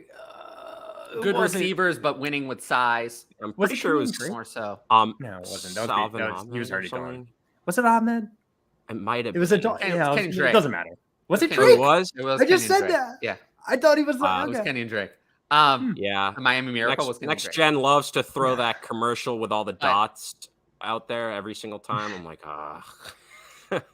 Yeah, I would say there's Travis Kelce is the one who's really a unicorn, because it's kind of there really hasn't been a lot of tight ends like him. What do you mean, solely? He's not the most absolute athletic guy. He's not super athletic. I mean, but he wins as a receiver. He's blocking. He's just okay. He's not really. He's not like that. He's not that big compared to Kittle. He's not that athletic, but somehow he's just. It's like the Cooper Kupp of tight ends. He's always open. Somehow. He's so good at just running 10 yards and then it's the kind of thing where if you just look at Travis Kelce, you wouldn't see why this is the best tight end in the league. Is it kind of like Tony Gonzalez? That's a name that kind of I think is maybe Tony Gonzalez is kind of in that mold. Yeah. But lately we've had a lot of in the Hawkinson, Kittle kind of group. Mark Andrews is he's not the best blocker in the world. Mark Andrews, I feel like it's a little more obvious that Mark Andrews is a little more athletic than Kelce. Yeah. So he has a little bit more athleticism. Kelce's a weird one. He just kind of Kelce's athletic. He's really good, but he's smart. It's up here. Yeah, it's a little bit like Kupp. You wouldn't know just by looking at him. He just knows where to go and what to do at the right time. At some point, you have to trust that production says that he's the best. Yeah. And then it's, you buy it. But those are the type of players the NFL often misses on when you can't just look and see it. Eric, if TJ Hawkinson continues to put up the targets he's been getting, he'll be the dynasty tight end 1 at the end of the year. Yeah, I don't know about that. Okay, maybe, yeah, Kyle Pitts, Mark Andrews, but he's still not explosive and never really will be.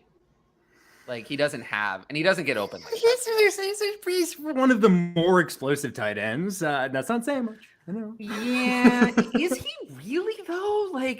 That's never really. There's not many people you're gonna put above him. That never really was his game. If we're talking explosive, he's definitely not slow. He's not slow, but he. Yeah, and he's definitely not a catch it and fall. He's not an Austin Hooper. He's not Zach Ertz, who's a catch and fall. Allergic to yak. But he's not even George Kittle in terms of this is rack. I think it's George Kittle's awesome with the ball in his hands. Yeah, there's not that many. There's not that No. many tight ends that have No one 10 catches, 200 yards, and 2 touchdowns in their range of outcomes. No, there are. There's plenty of tight ends that have 2 touchdowns and the 10 can always catches catch part 2 in their random range of ones, yeah. outcomes, but not that 200, nearly 200 yards. And I think that's the separating part between some of him and some of these other guys that the volume is there, their red zone usage is there, and they could go for 2-3 touchdowns, but it's this guy can do a lot more after the catch than many of these other guys that have that volume. Pat Freiermuth has it in him, but is young. Tight ends usually take a while. He's similar to TJ Hawkinson in my mind, kind of kind of same mold. But he's younger, and tight ends usually don't hit their stride until mostly it's 27 or 28. He's not talked about enough, and I know he's talked about, but Pat Freiermuth, he's had an impressive start to his career. I think it is understated. Yeah. I mean, he just turned 24, so not as young as he could have been, but yeah. But this kind of production for the first 2 years of your career, he's averaging impressive. 50 yards a game this year, which is good. For 4.5 catches is good. In that really offense, good for a tight end awesome. In a putrid offense. In a tight end second year in a putrid offense. I mean, that's good. I think if you told someone this would be Pat Freiermuth's production this year, almost anyone would have been happy. They'd be like, "Oh, that's awesome. That's good." With that. And what they've said about him too with the Claypool trade, I think definitely turns you on to the fact that they were like, "Oh, we lost Claypool. It doesn't matter. Pat can do everything he does. Can run the same route, be in the same spots." It's okay, that's got to be at least a target or 2 extra along the way. Yeah. Right. Let's go to this one. So, because we've actually now become more behind on the. We're so behind. Yeah. Would you trade away Allen for Fields, AJ Brown, and a second in a 12-team Superflex? I think you have to, right? I mean, I think value's you have to. Definitely on that side, the package side. I think this is getting a little out of control. I love Josh Allen, but nobody is worth this. I mean, we're talking about a high-end quarterback asset, a top, I have him dynasty wide receiver 3 in AJ Brown, and then there's more that comes with that. I just don't think anyone is worth that. Not even Josh Allen. I agree. Also, Josh Allen, I feel has come down, not that he's been bad, but he's come down from his perch of being miles ahead of Patrick Mahomes. And now the it's last just 2 games, a little bit he's ahead. been from a fantasy standpoint, the last 2 games he's been fine, and which is real life NFL. Exactly, and he's the real first life one NFL. He's been not. I'll admit it. Exactly, and what I kind of really thought 3 games. The last 3 games have all been not so good. I feel like the hurt Josh Allen just looks a lot more like rookie Josh Allen than what we've seen the last. No, just some of these bones. No, I like the way you put it. It made sense. It made sense to me, actually. And it's I'm oh, I thought we were past this. Some of these throws, some of the decisions he made yesterday and the week before. I'm hurt Josh Allen looks a lot more like rookie Josh He's covering Allen. It up with his legs, but quietly as a passer, 2020 was his peak, and then 2021 was worse, and 2022 has been even worse. He threw 15 interceptions in 2021, completion percentage went down to 63.3%. You know, now the interception percentage was 1.7 in 2020, then 2.3 last year, now 2.9 this year. You know, it's this year he's been having the most volume of his career, so that's kind of covering it up. 303 yards a game. But he also has, and he's better in terms of yards per attempt, but he's not taking care of the ball like he has in the past. A lot of turnovers in the red 2020 was his best year as a passer, and the last 2 years have been a step down in directions. It's hard to say whether 2021 or 2022 is better. Is he still your dynasty quarterback one? Yes. Me too. It's getting there. Yes. No, it is getting there. Like maybe it's a tier where it wasn't coming into the season, right? It was. No, Alan. We talked about this earlier, like 2 hours ago. Allen and Mahomes are a clear tier 1, and then everyone else is way behind. Okay. Tony or Christian Watson rest of season? Tough because Juju was knocked out. Mecole Hardman didn't play. NVS even was knocked out for a little bit. Watson. I think it's Tony. I think Tony. I want to see him perform, and he didn't even have that good of a game. Like he was good, but I know. I want to see him perform with Mecole Hardman and Juju until I can feel confident to say he's a starter. It's kind of the question of like, do they now get? He was obviously really good. Do they get him? He played 9% of snaps last week, 44 this week.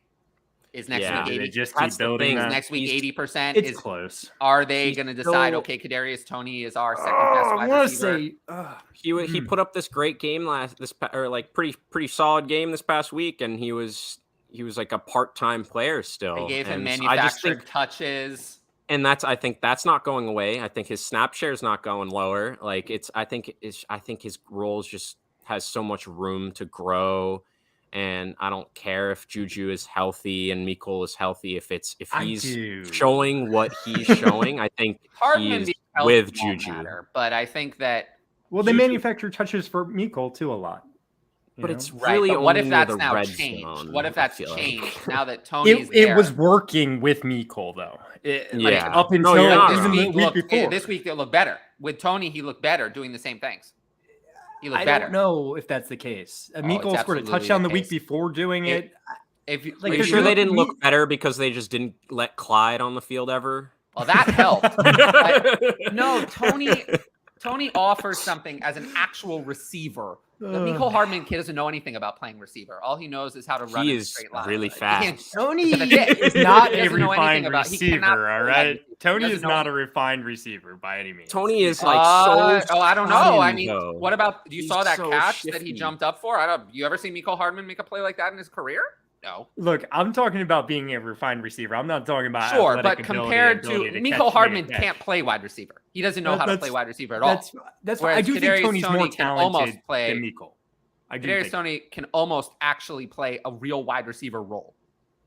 This is close. I'll go Christian Watson. Barely. When is Romeo Doubs going to come back? 4 to 6 weeks from his injury. He's basically out of the picture. It's him, and it's up to what happens with Lazard, in my opinion. I think there's people think, okay, this is it. Like he's overtaken it. Lazard is taking the back seat again. Percentage, by the way, way up this last week. Great, it was 84. Yeah, but I still by far his highest. Lazard was 98. My guy. Yeah, Lazard's was my 98. guy. I don't know. I still would this go is a with tough Tony. one, and I think that's fine. I really do. Either way, I'll go Watson. I got offered 25 first for Christian Watson. I just take it and move on. I don't trust him. I know, but I don't trust him.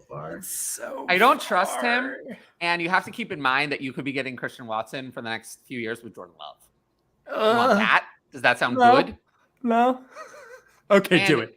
I know. and You've convinced me. We know that once Jordan Love goes in, then the Packers will draft a wide receiver in the first round. And then they will. Then we know that they will do that. Right? I mean, that's like a lock. They would. Mm-hmm. Yeah. For Jordan Love, they'll get him a first round wide receiver. Well, Jordan Love needs it. Jordan Love needs all the help he can get. Okay. But seriously, until this week, Aaron Rodgers looked washed. So Then he I started think hitting this is an example of one good game means you like the price has tripled when it should go up, but not as much as it's going to. So I'll take it and move on. I never believed. Far away. I mean, Christian Watson was not a Who good knows how prospect. those college He's freshmen not pan in a out. long-term He's good offense. 6'5", runs a 4.36. But he's a bad. He was a bad That's what he prospect. is. didn't That's produce what in he college. is. He didn't produce in college. He was raw. Yeah. And, there's no guarantee that's going to translate to the NFL consistently. Very raw. Yeah, I is think it- that's is He was it like quarterback for it. special teams player of the year or something, though. And also, Yeah. they have to bring in a better wide receiver than Christian Watson.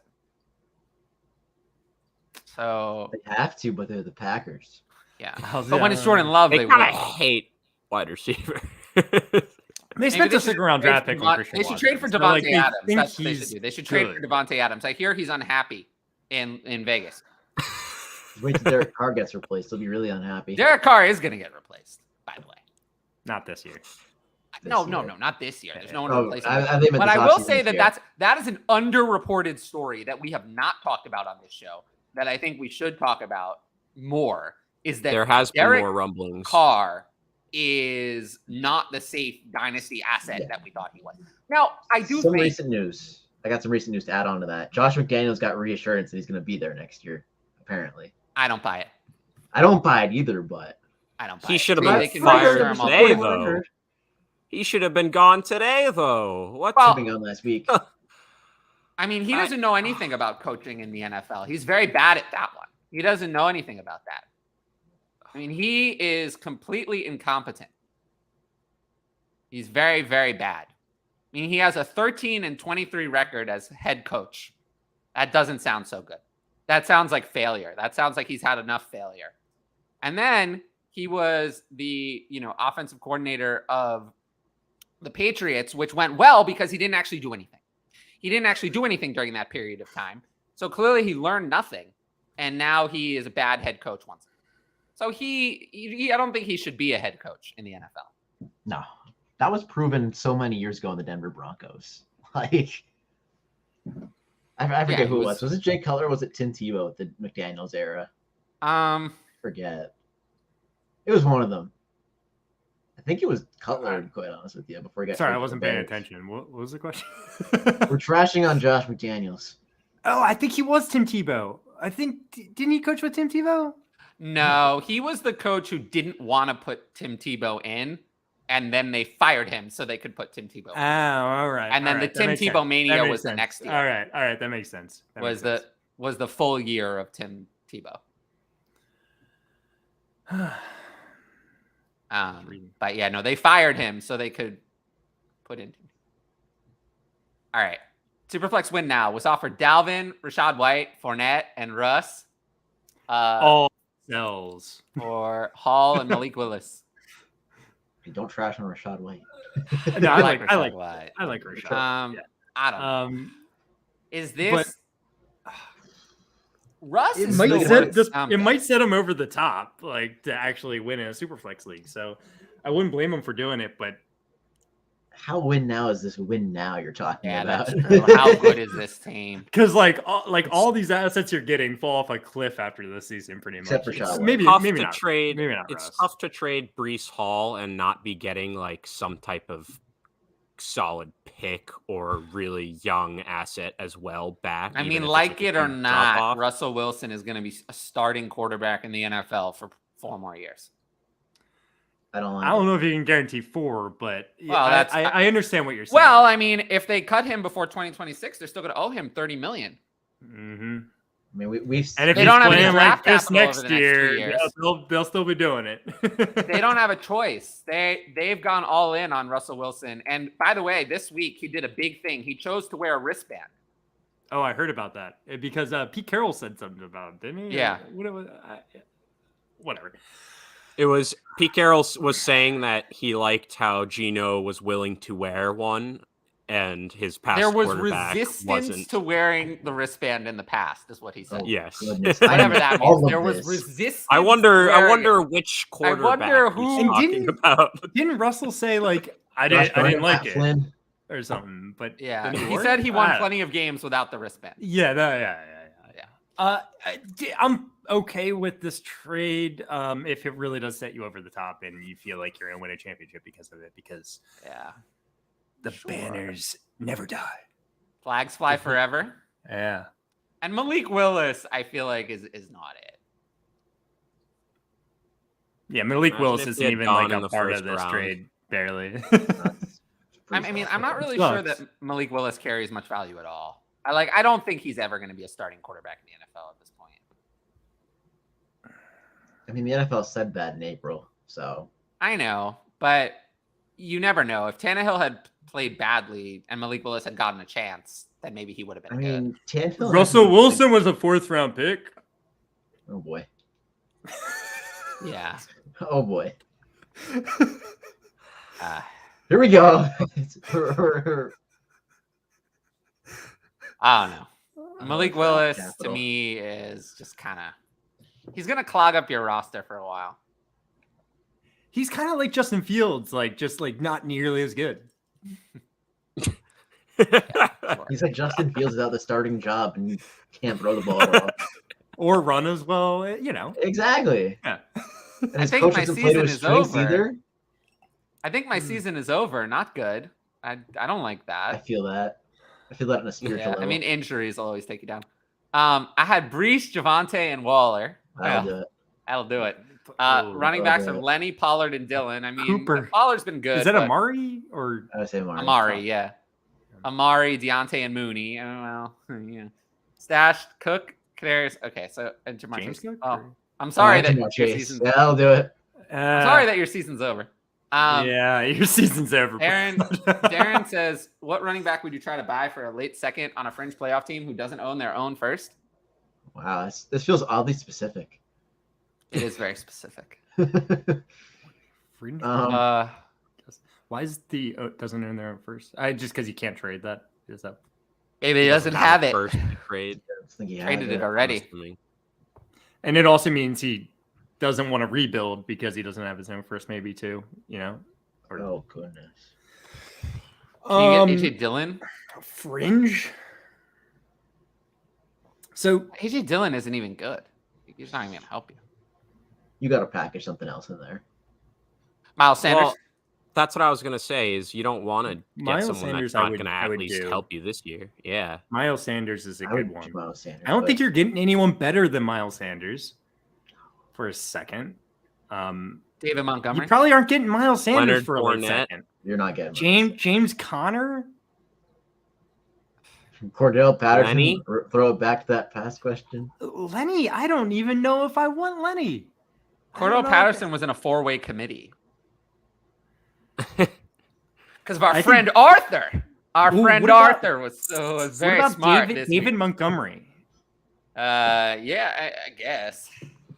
I mean, Alright. especially with the Khalil Herbert injury, like if he's set to miss any time, I mean, we've Then already David seen Montgomery will be good. All right, let me throw When- this one out. that. When out there. I know he had a Montgomery is good week, healthy, he's but the what about guy. Devin Singletary? That's probably the best name, That's just a because good like one, it's yeah. realistic too. It's realistic. I don't He led think the you're team getting in Miles carries. Sanders for a late second. So, yeah, I'm How fine much with will he that. help you though? That's the real question. I know. I don't know. Would you rather get James Conner? No. I'd rather. I think he would be try. more helpful than Devin Singletary this year. Would he? I think so. I'm definitely more in on James Conner. Conner is. I don't know. I It's know he tough. played He's their a lot, lead back, yeah, by far. Like, and they released Yeah. his backup. yeah, like, James Conner's the guy. He's involved in the only passing guy. game. It's just He's Kenny their Ladd. goal line back. He's looked pretty rough, but Last week, he was fine. I'd say those are two good options though. Singletary and Connor. If you could try that, that's Yeah. the range. Yeah. You're not going higher. I think Miles Sanders is out of the question. Yeah, I think so too. He's been too good. Maybe he puts up a stinker tonight, and you can Hey, throw that out there. every league is different. We're not saying don't try it. We're just saying we're. Oh yeah, try it. probability. I would rather have Miles Sanders than those other two guys for sure. So try it. Mhm. Yeah. yeah. In a 14-team superflex, is Justin Jefferson's value closer to Lamar and Herbert or the likes of Hurts, Burrow, and Kyler at quarterback? Well, in a 14-team superflex, quarterbacks are worth a lot. It's like it's right in the mix of these guys. That's where you see them drafted. I mean, Lamar and Herbert are worth more. You're going to see Josh Allen and Mahomes go off the board, and then you could see Justin Jefferson be that very next pick. I'm not saying I would do that. I think in a 14-team superflex, they're all worth more. No, I would draft all these guys over him, but I just think in the grand scheme of values, I think you're going to find him valued right in the middle of these guys. So probably, yeah. Diggs has been amazing in his time in Buffalo, but can you imagine if the Bills don't make that trade and instead take Jefferson? Wouldn't that be good? You're not. It's the hypotheticals are tough. You never know. What if somehow Josh Allen had Diggs and Jefferson? That would be unfair. That would be bad for Gabe Davis. No, he'd still score a touchdown. That's what everyone cares about. All that matters is how it affects Marlon Mack. Come on, Ryan. I guarantee if he had Diggs and Jefferson, people would be like, if Jefferson wasn't playing with Diggs, he wouldn't be as good. That's funny. That people would be saying that. 24 early first picks are going to be great with a chance that 24 quarterbacks are better than 23. I agree. Maybe. I agree at this point. Drake May from North Carolina has played himself into the top quarterback consideration. Caleb Williams and Quinn Ewers are already there. So, and Caleb Williams runs a lot, and the ceiling's higher than the pocket passer and Bryce Young or CJ Stroud. So, I agree, but I'd rather Bijan over everybody. So, yeah. Let's go to the next one. With week 12 nearing, where does Watson rank? Okay, Pickett, Bellinger, 23 playoff first and second. You give that up for Watson. Would rather have Watson. I actually thought about talking about this on the show.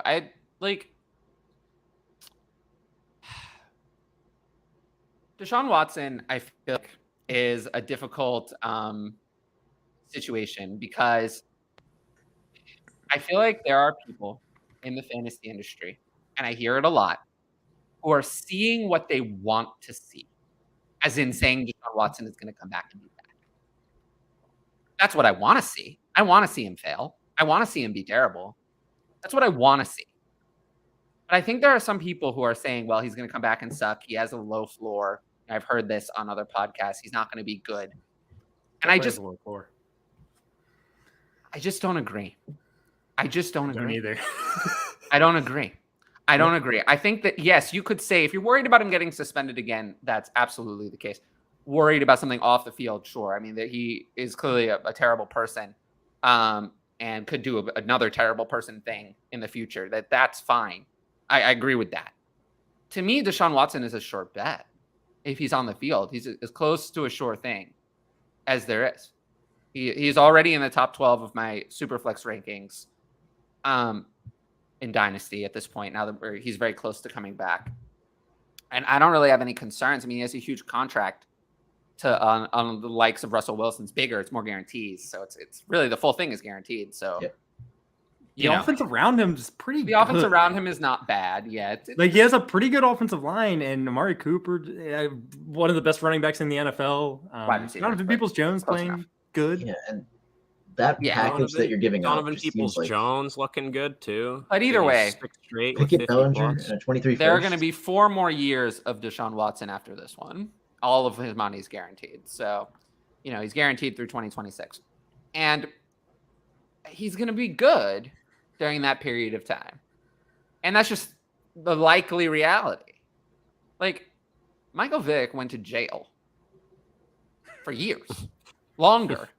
Actually went to jail and came back better. He was good. Better for fantasy. He was a better before he left. Yeah, he was a better passer. Not even talk about Big Ben. Well, that's a whole other story. But he didn't leave for as long. We don't have the same, he wasn't absent from the game. No, I mean, he was for his injury, but that's injury is different. Talking about people who had long off-field departures from football. Michael Vick is the best comparison at quarterback. And it was many more years, and he actually went to jail, and he still came back and was actually better than when he left.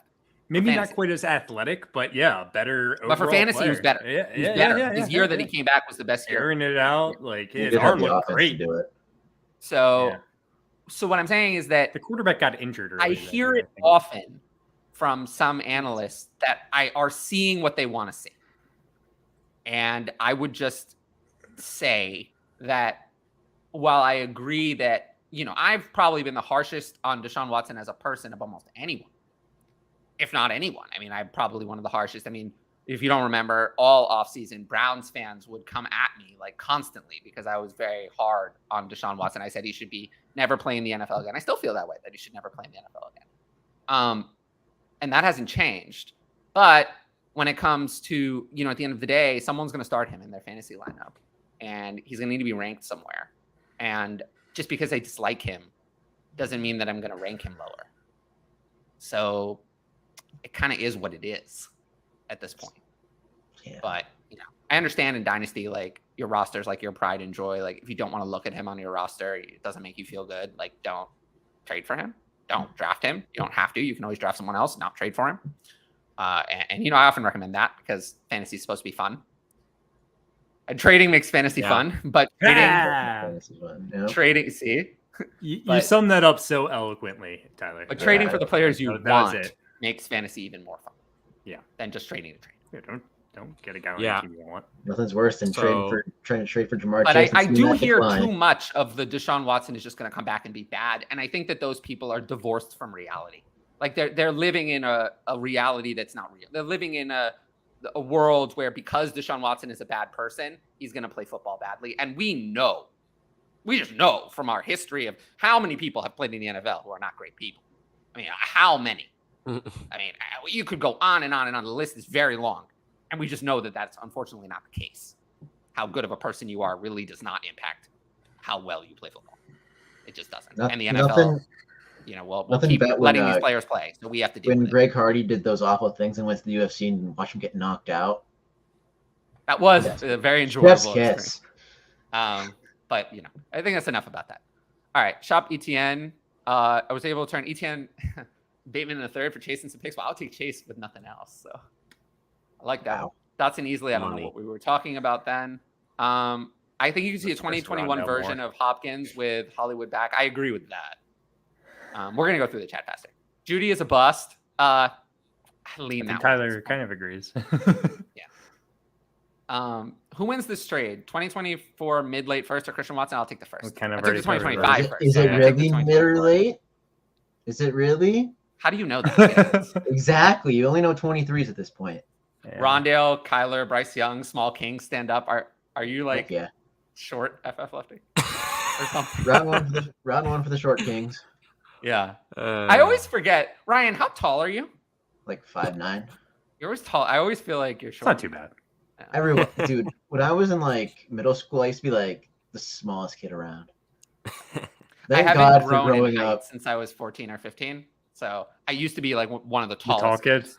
Yeah, I'm like 6 feet, I used to be taller when I was younger too. I'm 5'11". How tall are you? 6'2"? 5'11". Really? Mm-hmm. I'm the tallest one here. I could lie and say I'm 6 foot. I'm 5'11" and a half. I thought you were taller than me. My license says I'm probably taller than I am. I don't know. I'm not going to show my license on camera. Conan's the tallest one here. I'm 6'1". Oh. Nice. I don't know. Nice. Cool. Nice. Yeah, cashing out is always good, but you always have that twinge of regret if it doesn't work out. Eno Benjamin, what? This is weird. Yes, that's what I was referring to earlier, which was a great point. Refer to a Wyo debacle all over again. All right, let's talk about this one. I assume this is rest of season because in Dynasty it's Watson he's left. Yeah. In redraft, Allen Robinson or Christian Watson rest of season. Forget that I have to pick up Watson with the number one waiver claim because I generally would say that's not worth it, except for a difference-making running back. But that also means you play in a league with waiver priority and not fab, so I'm not going to spend too much time on it because everyone should play with fab. There's one league I play with that still. But anyway, the point of let's get to the point of the question, which is who would you prefer, rest of season? Allen Robinson or Christian Watson? Christian. We don't know how much time Cooper Kupp's for the upside. Yeah. I think I'd lean that way. If you told me Cooper Kupp was out the entire season, I think I would go with Allen Robinson. I think we kind of have a good idea of how long Cooper Kupp's they're going to close. by the way. Yeah. I think it's going to be 2 or 3 couple weeks. Yeah. So sometime, but not the whole year. I'm going to lean. Okay. So Allen Robinson has sucked. Do we really think Cooper Kupp leaving is going to be enough to fix it? He'd probably get 7 targets at least a game. Yeah. Right? Like this is the I think thing. he'll be usable, whereas he wasn't before. Yeah. But it's just like Cooper Kupp gets so much. It's like what's the upside with Allen Robinson elsewhere? I think I'd rather just take my chances. 6 for 60 and a touchdown. Yeah. Just in case this was the start of like a last year Amon-Ra or Elijah Moore's run. Like just in case it was the start of it. I'll take my chances on Christian Watson. Jim Irsay is talking trash on the Twitter sphere. Oh, who gives a fuck about Jim Irsay? The dude is a loser. The only good thing he ever did was call for Dan Snyder to be removed as the Commanders owner. It's true. I just scrolled through my Twitter feed and I Jim saw Irsay that. I and had his to mention it. opinions. Like nobody cares. Nobody cares. Like literally no one cares. He's that wealthy and has that big of a platform and nobody cares about anything he says. That's how bad he is. You just tune him out. I also know I just crapped on the waiver wire thing, but I had waiver wire priority 1 and I picked up Kenneth Walker and I haven't lost the game since. So like I can't. It was a running back though. I always say waiver priority. That's true. Like if Rashad White's there, fall into that category. If they weren't on a bye, maybe. Ryan? All right. Ertz is done. We talked about that. Thoughts on Trey McBride and value going forward? We talked about this a little. I just don't think you're gonna be able to trust Trey McBride. Really? But this is his chance to show something. We're already talking about how is Hopkins, Marquise when he comes back, and Rondale going to continue producing like when he comes back. Let's do as much. Not even forget about but like you don't have to do much to be relevant. It's just like we'd hope he did something better than what he put up this week when he was like the full-time guy due to injury. 50% of what Ertz was doing is still startable. I don't think you're starting 50% of Ertz over other guys you could get though. Yeah. So I mean, I'd like thoughts to on see McBride rest of the year. I'm not going to play him. I'm not going to play him until he does something, and then I might play him the week after. I'm not going to play him next week. Can't. Mm-hmm. I'm probably going to rank him. I don't know where I'm going to rank him. I mean, probably. Yeah, around 20 to 25. I mean, just about to say 20 at best. I mean, if you look at who I have ranked, like this week, I ranked 24 tight ends, including Will Disley and Logan Thomas. Logan Thomas hasn't played yet, but he had a bagel last week. I had Harrison Bryant in there who did score. So, like, there's probably last I checked, Harrison Bryant was like a tight end 8 with that one catch for a touchdown on the week. So. That basically encapsulates. He's not startable yet. Getting hypothetical. This is Oh, I don't think those guys are gonna last that long. We'll talk about that more in the offseason. All right, 12-team Superflex start 11 rebuilding. Give Ken Walker and Zach Wilson get 103, 110, 203, 303. Oh no. Well, okay. So I've seen worse. I've seen worse. So 2 first for Kenneth Walker. An early, a late. 103 is a lot. An early second, early third. Like, could 103 come into the NFL being worth more than Kenneth Walker? And it's a rebuild. Is that and it's possible? It's super flex. Yes. It's super flex. Yes. So like it's super possible. Flex. But even if it doesn't, the rest of it is worth more than Zach Wilson. This is not bad.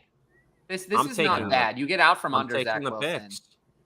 I'm taking the pick. I mean, I think I would too, but I'm not like ecstatic. But I think I would. Zach Wilson's is not worth even. I mean, Zach Wilson's straight worth up less than the 110. When we know approximately who that 103 is, maybe you can even trade that 103 back for Ken Walker straight up. I mean, it's probably going to be taking. You're not going to be taking a massive loss to go from Kenneth Walker to the 103. So all the risk is with the Walker side. Yep. I mean, it's probably going to be Bryce Young or CJ Stroud. Also, at this the other point. thing is that picks don't get hurt, and there's still a rest of a season to play where Ken Walker or Zach Wilson could get hurt. And you're rebuilding, just getting those guys off your Yeah. team, I'm assuming helps you rebuild in a way. Well, having Ken Walker off the team is going to help you score fewer points. Score less. Yeah, exactly. Zach Wilson won't matter. All right. Trying to get Justin Jefferson. Elijah Moore, Terry McLaurin, late 23 first and 24 first. Overpay, underpay. I think that's an underpay. I mean, Terry McLaurin and Elijah Moore combined are not even worth a late 23 first. So it's 3 first, though, kind of. It's not worth that. So, and it's a late 23 first, 20. It's not even close. It's Justin Jefferson easily. Yeah, I'll go Justin Jefferson. Not close. Which What Rams about- pass? Wait, if he threw in both his second or both his 24 firsts, then what are we thinking?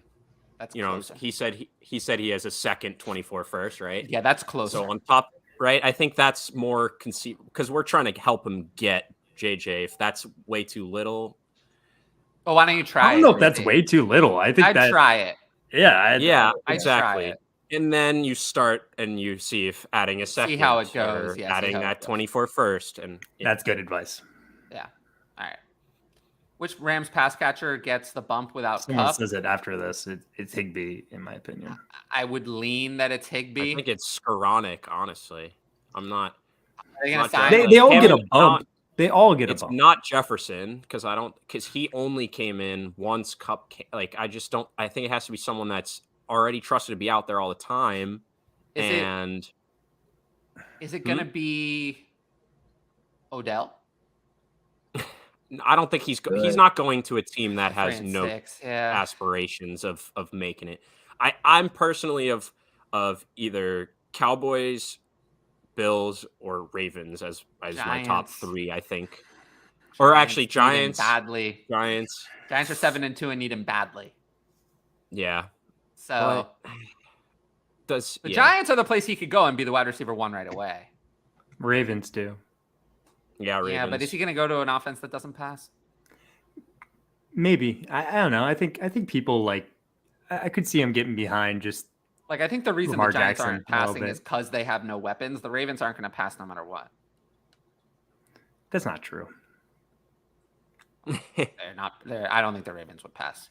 Really. Check out their 2020 their 2021 season and tell me who wasn't passing a lot. But that was the anomaly year though. It was this was last year, That's I the thought. anomaly year. It was last last all the year other when years they didn't everyone pass. got hurt. Yeah. It's like they had to switch the script. Who's telling healthy as a Devontae- Ravens It's pass telling catcher? that all the Devontae running backs. Freeman and It's telling that all the running backs got hurt again this year, and they're not there. Oh, the running backs they have this year are immensely better than they had last year still. Yeah. I mean, Yeah, sounds crazy, right? They are. Kenyon Drake is so much better than anything the Ravens had last year. And I don't like Drake that much. they're not going to sign Eric Ebron. We talked about those two enough. The Panthers need a tight end. I mean, yes. they got Tommy Tremble. I What? said his name earlier. I don't know if it's because of I that. don't know. Don't sleep on Tony. No one makes more out of targets. I mean, That's true. that's He somewhat does a lot true. with the targets he gets. That fake. Nicole Handy isn't half the celebration. player that Tony is. Well, I said this before. I agree. Hardman is a returner. I'm sorry. Like he's incredible, but in terms of speed. Get the ball in his hands. What's good? Oh, hey, Patrick. Pat Fryermuth in a second or 23 first? I think it's still a Pat 23 first. Fryermuth. I Depends am where going the to go Pat first is. Fryermuth. Depends Is on where it the first super flex? is, yeah. I mean, is it a Titan Premium? Where's the first? Yeah, there's two. Where is the first? Yeah, this needs a little more detail. If this is a Yeah. late first and it's tight end premium, then maybe. It's the move. I would go Pat Fryermuth if that were the case. Yeah, but it's too many variables. Vegas is not currently, I am, but I do think that Derek Carr is what Derek Carr's not in danger of is not. I do think Derek Carr's going to be starter somewhere, and what Indianapolis. I don't think is the Colts. palatable. That was the first. That was the first. Someone said that. in What my I think comments is last not night.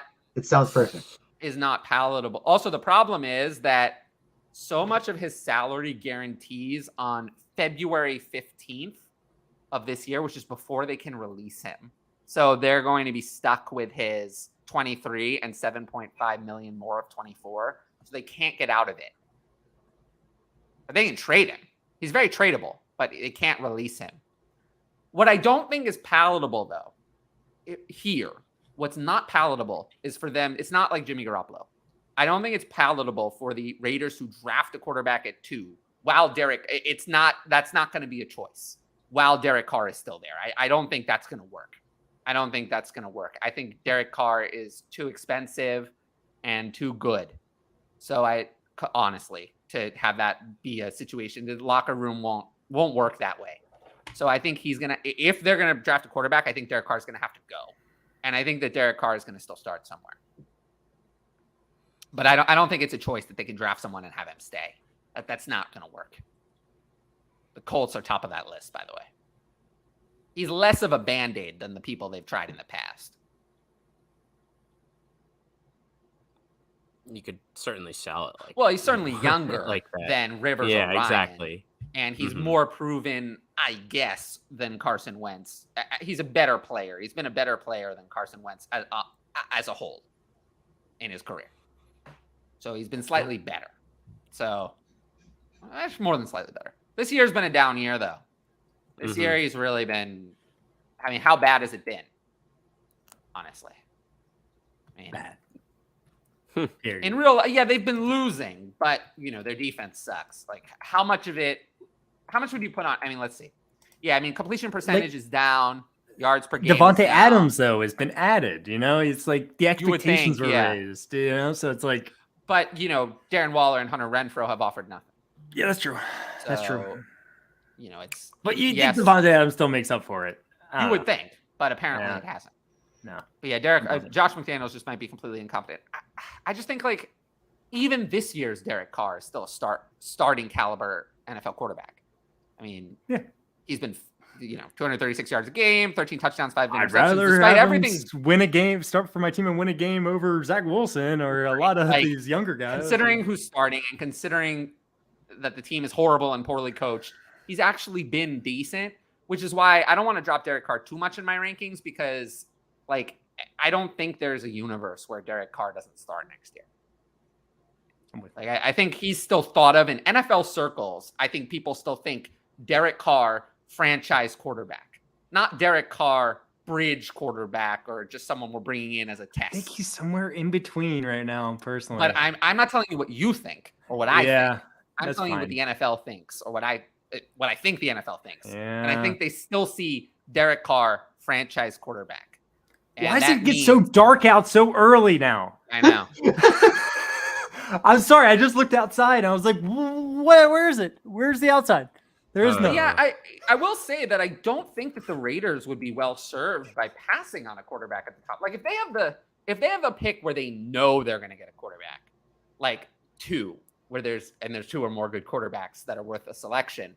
I think if they're in that situation where they don't have to trade up for it and they know they can have it, that they will trade Carr away and take the quarterback and start over with or without McDaniels. But I do think general manager Mike Mayock will not survive. I think he's gone either way. He's been a total disaster. Is a late 22nd and late 23 third. And we're just going to get to the bottom of the chat and include the show. Is late 22nd and late 23 third too much to give up for Deonta Foreman? I'd say yes. I think it is a little bit too much. That's probably the appropriate, but it's probably just a 2023 second should be able to get it done. Still too much, though. Yeah. I think it's probably appropriate value at this point, but I think we just have players like this all the time, and I don't buy it. I don't buy it with Deonta Foreman. I don't either, but he had a decent draft pedigree. He had the injury, and now he's looking really good. And maybe next year he's still their starting running back. I would guess that at this point. He's not under contract, right? He was on a 1-year deal. This is just the kind of player I just avoid. Yeah. It's the kind of player where if I drafted him in the startup, and I did suggest it to a lot of people this offseason to draft him. If I drafted him and I'm on a contender, I just keep him, play him, and ride him. If I don't have him, then okay, too bad. He's going to go off on someone else's team, but it's not going to be mine. I don't trade for players like this, ever. I think But this is the kind of player I'll draft in a startup. Especially if you're willing to trade that late second and third away, I feel like you can probably get someone slightly get someone more a little like better, secure but it's not for even your that. playoff push. The reason I draft so many of these players is because I'm unwilling to trade for them. So I know if I want them, I have to draft these kind of running backs because I'm not going to trade for them just later. Hit on one of them later. Try to hit on one of them in advance. Yeah, because I'm not going to trade for them. That's fair. Yeah, I think Bills are happy with Diggs. The franchise will agree. Also fair. I think so. so. Would you trade Taylor for Kamara? No, not after this week, especially. But not in no format. Yeah, format. Yeah. No. Nothing. Is that his height? Yeah, I guess so. Yeah, tall boy. Heck yeah. 6'4". 6'4". 6'6". Good for you. Oh my Lantis. Yeah, gear up for next year. Yeah, that's tough. I'm sorry. Good sorry. luck next year. Yeah, I would say. Good luck next year. Hey. I don't think this year is going to be good for you. Yeah. Is this a Dynasty? Paris Campbell trade question? Thank you, guys. I know. Ryan, you got this one. Take it, Ryan. Deontay, Gainwell, or Terry McLaurin. No. And If you don't You're pick, on the spot, bro. if you don't pick Paris Campbell here, you're no longer The brand might truther. die here. Oh This no, is a I tough love one, actually. Deontay. I have to go that side. Yeah. Terry's pretty much done. I'll go Deontay side also. Yeah, me too. I thought you weren't going to do it. In With an much 8-man standard league, need to trade ETN or Walker for a wide receiver after the Cup injury. What kind of return should I go for? Pretty big. I mean, it better be a lot. Ask for the house. CeeDee Lamb. Yeah. Yeah. You know? Oh, go get AJ Brown. Like literally. That's the kind of guy we're talking about here. You know? These are top 5 guys. How about T. I'll take Higgins? either one straight up for T. AJ Higgins. Brown, though. T. Higgins. So if you can do it. How about T. Higgins? I don't think I would want to No, trade that's either enough. of them straight So up. that's too low. Enough. So that's what we're talking about. Yeah. Late 23, second, and third for Miles Sanders, then does that seem like a better target? It does, because there's so the much better. there's the off chance, and I don't know what the percentage chance I would put on this is, but it's maybe 30% that the Eagles decide to resign Miles Sanders, and then he still has he's value still the next year. starter. Yeah. I mean, he's been good this year, so there is the off chance they retain him, and then you get another year of value out of him. Whereas Deonta Foreman to me doesn't feel like that. That chance feels a lot lower. I think it's less chance, and I think one for the rest of the year to help your contender.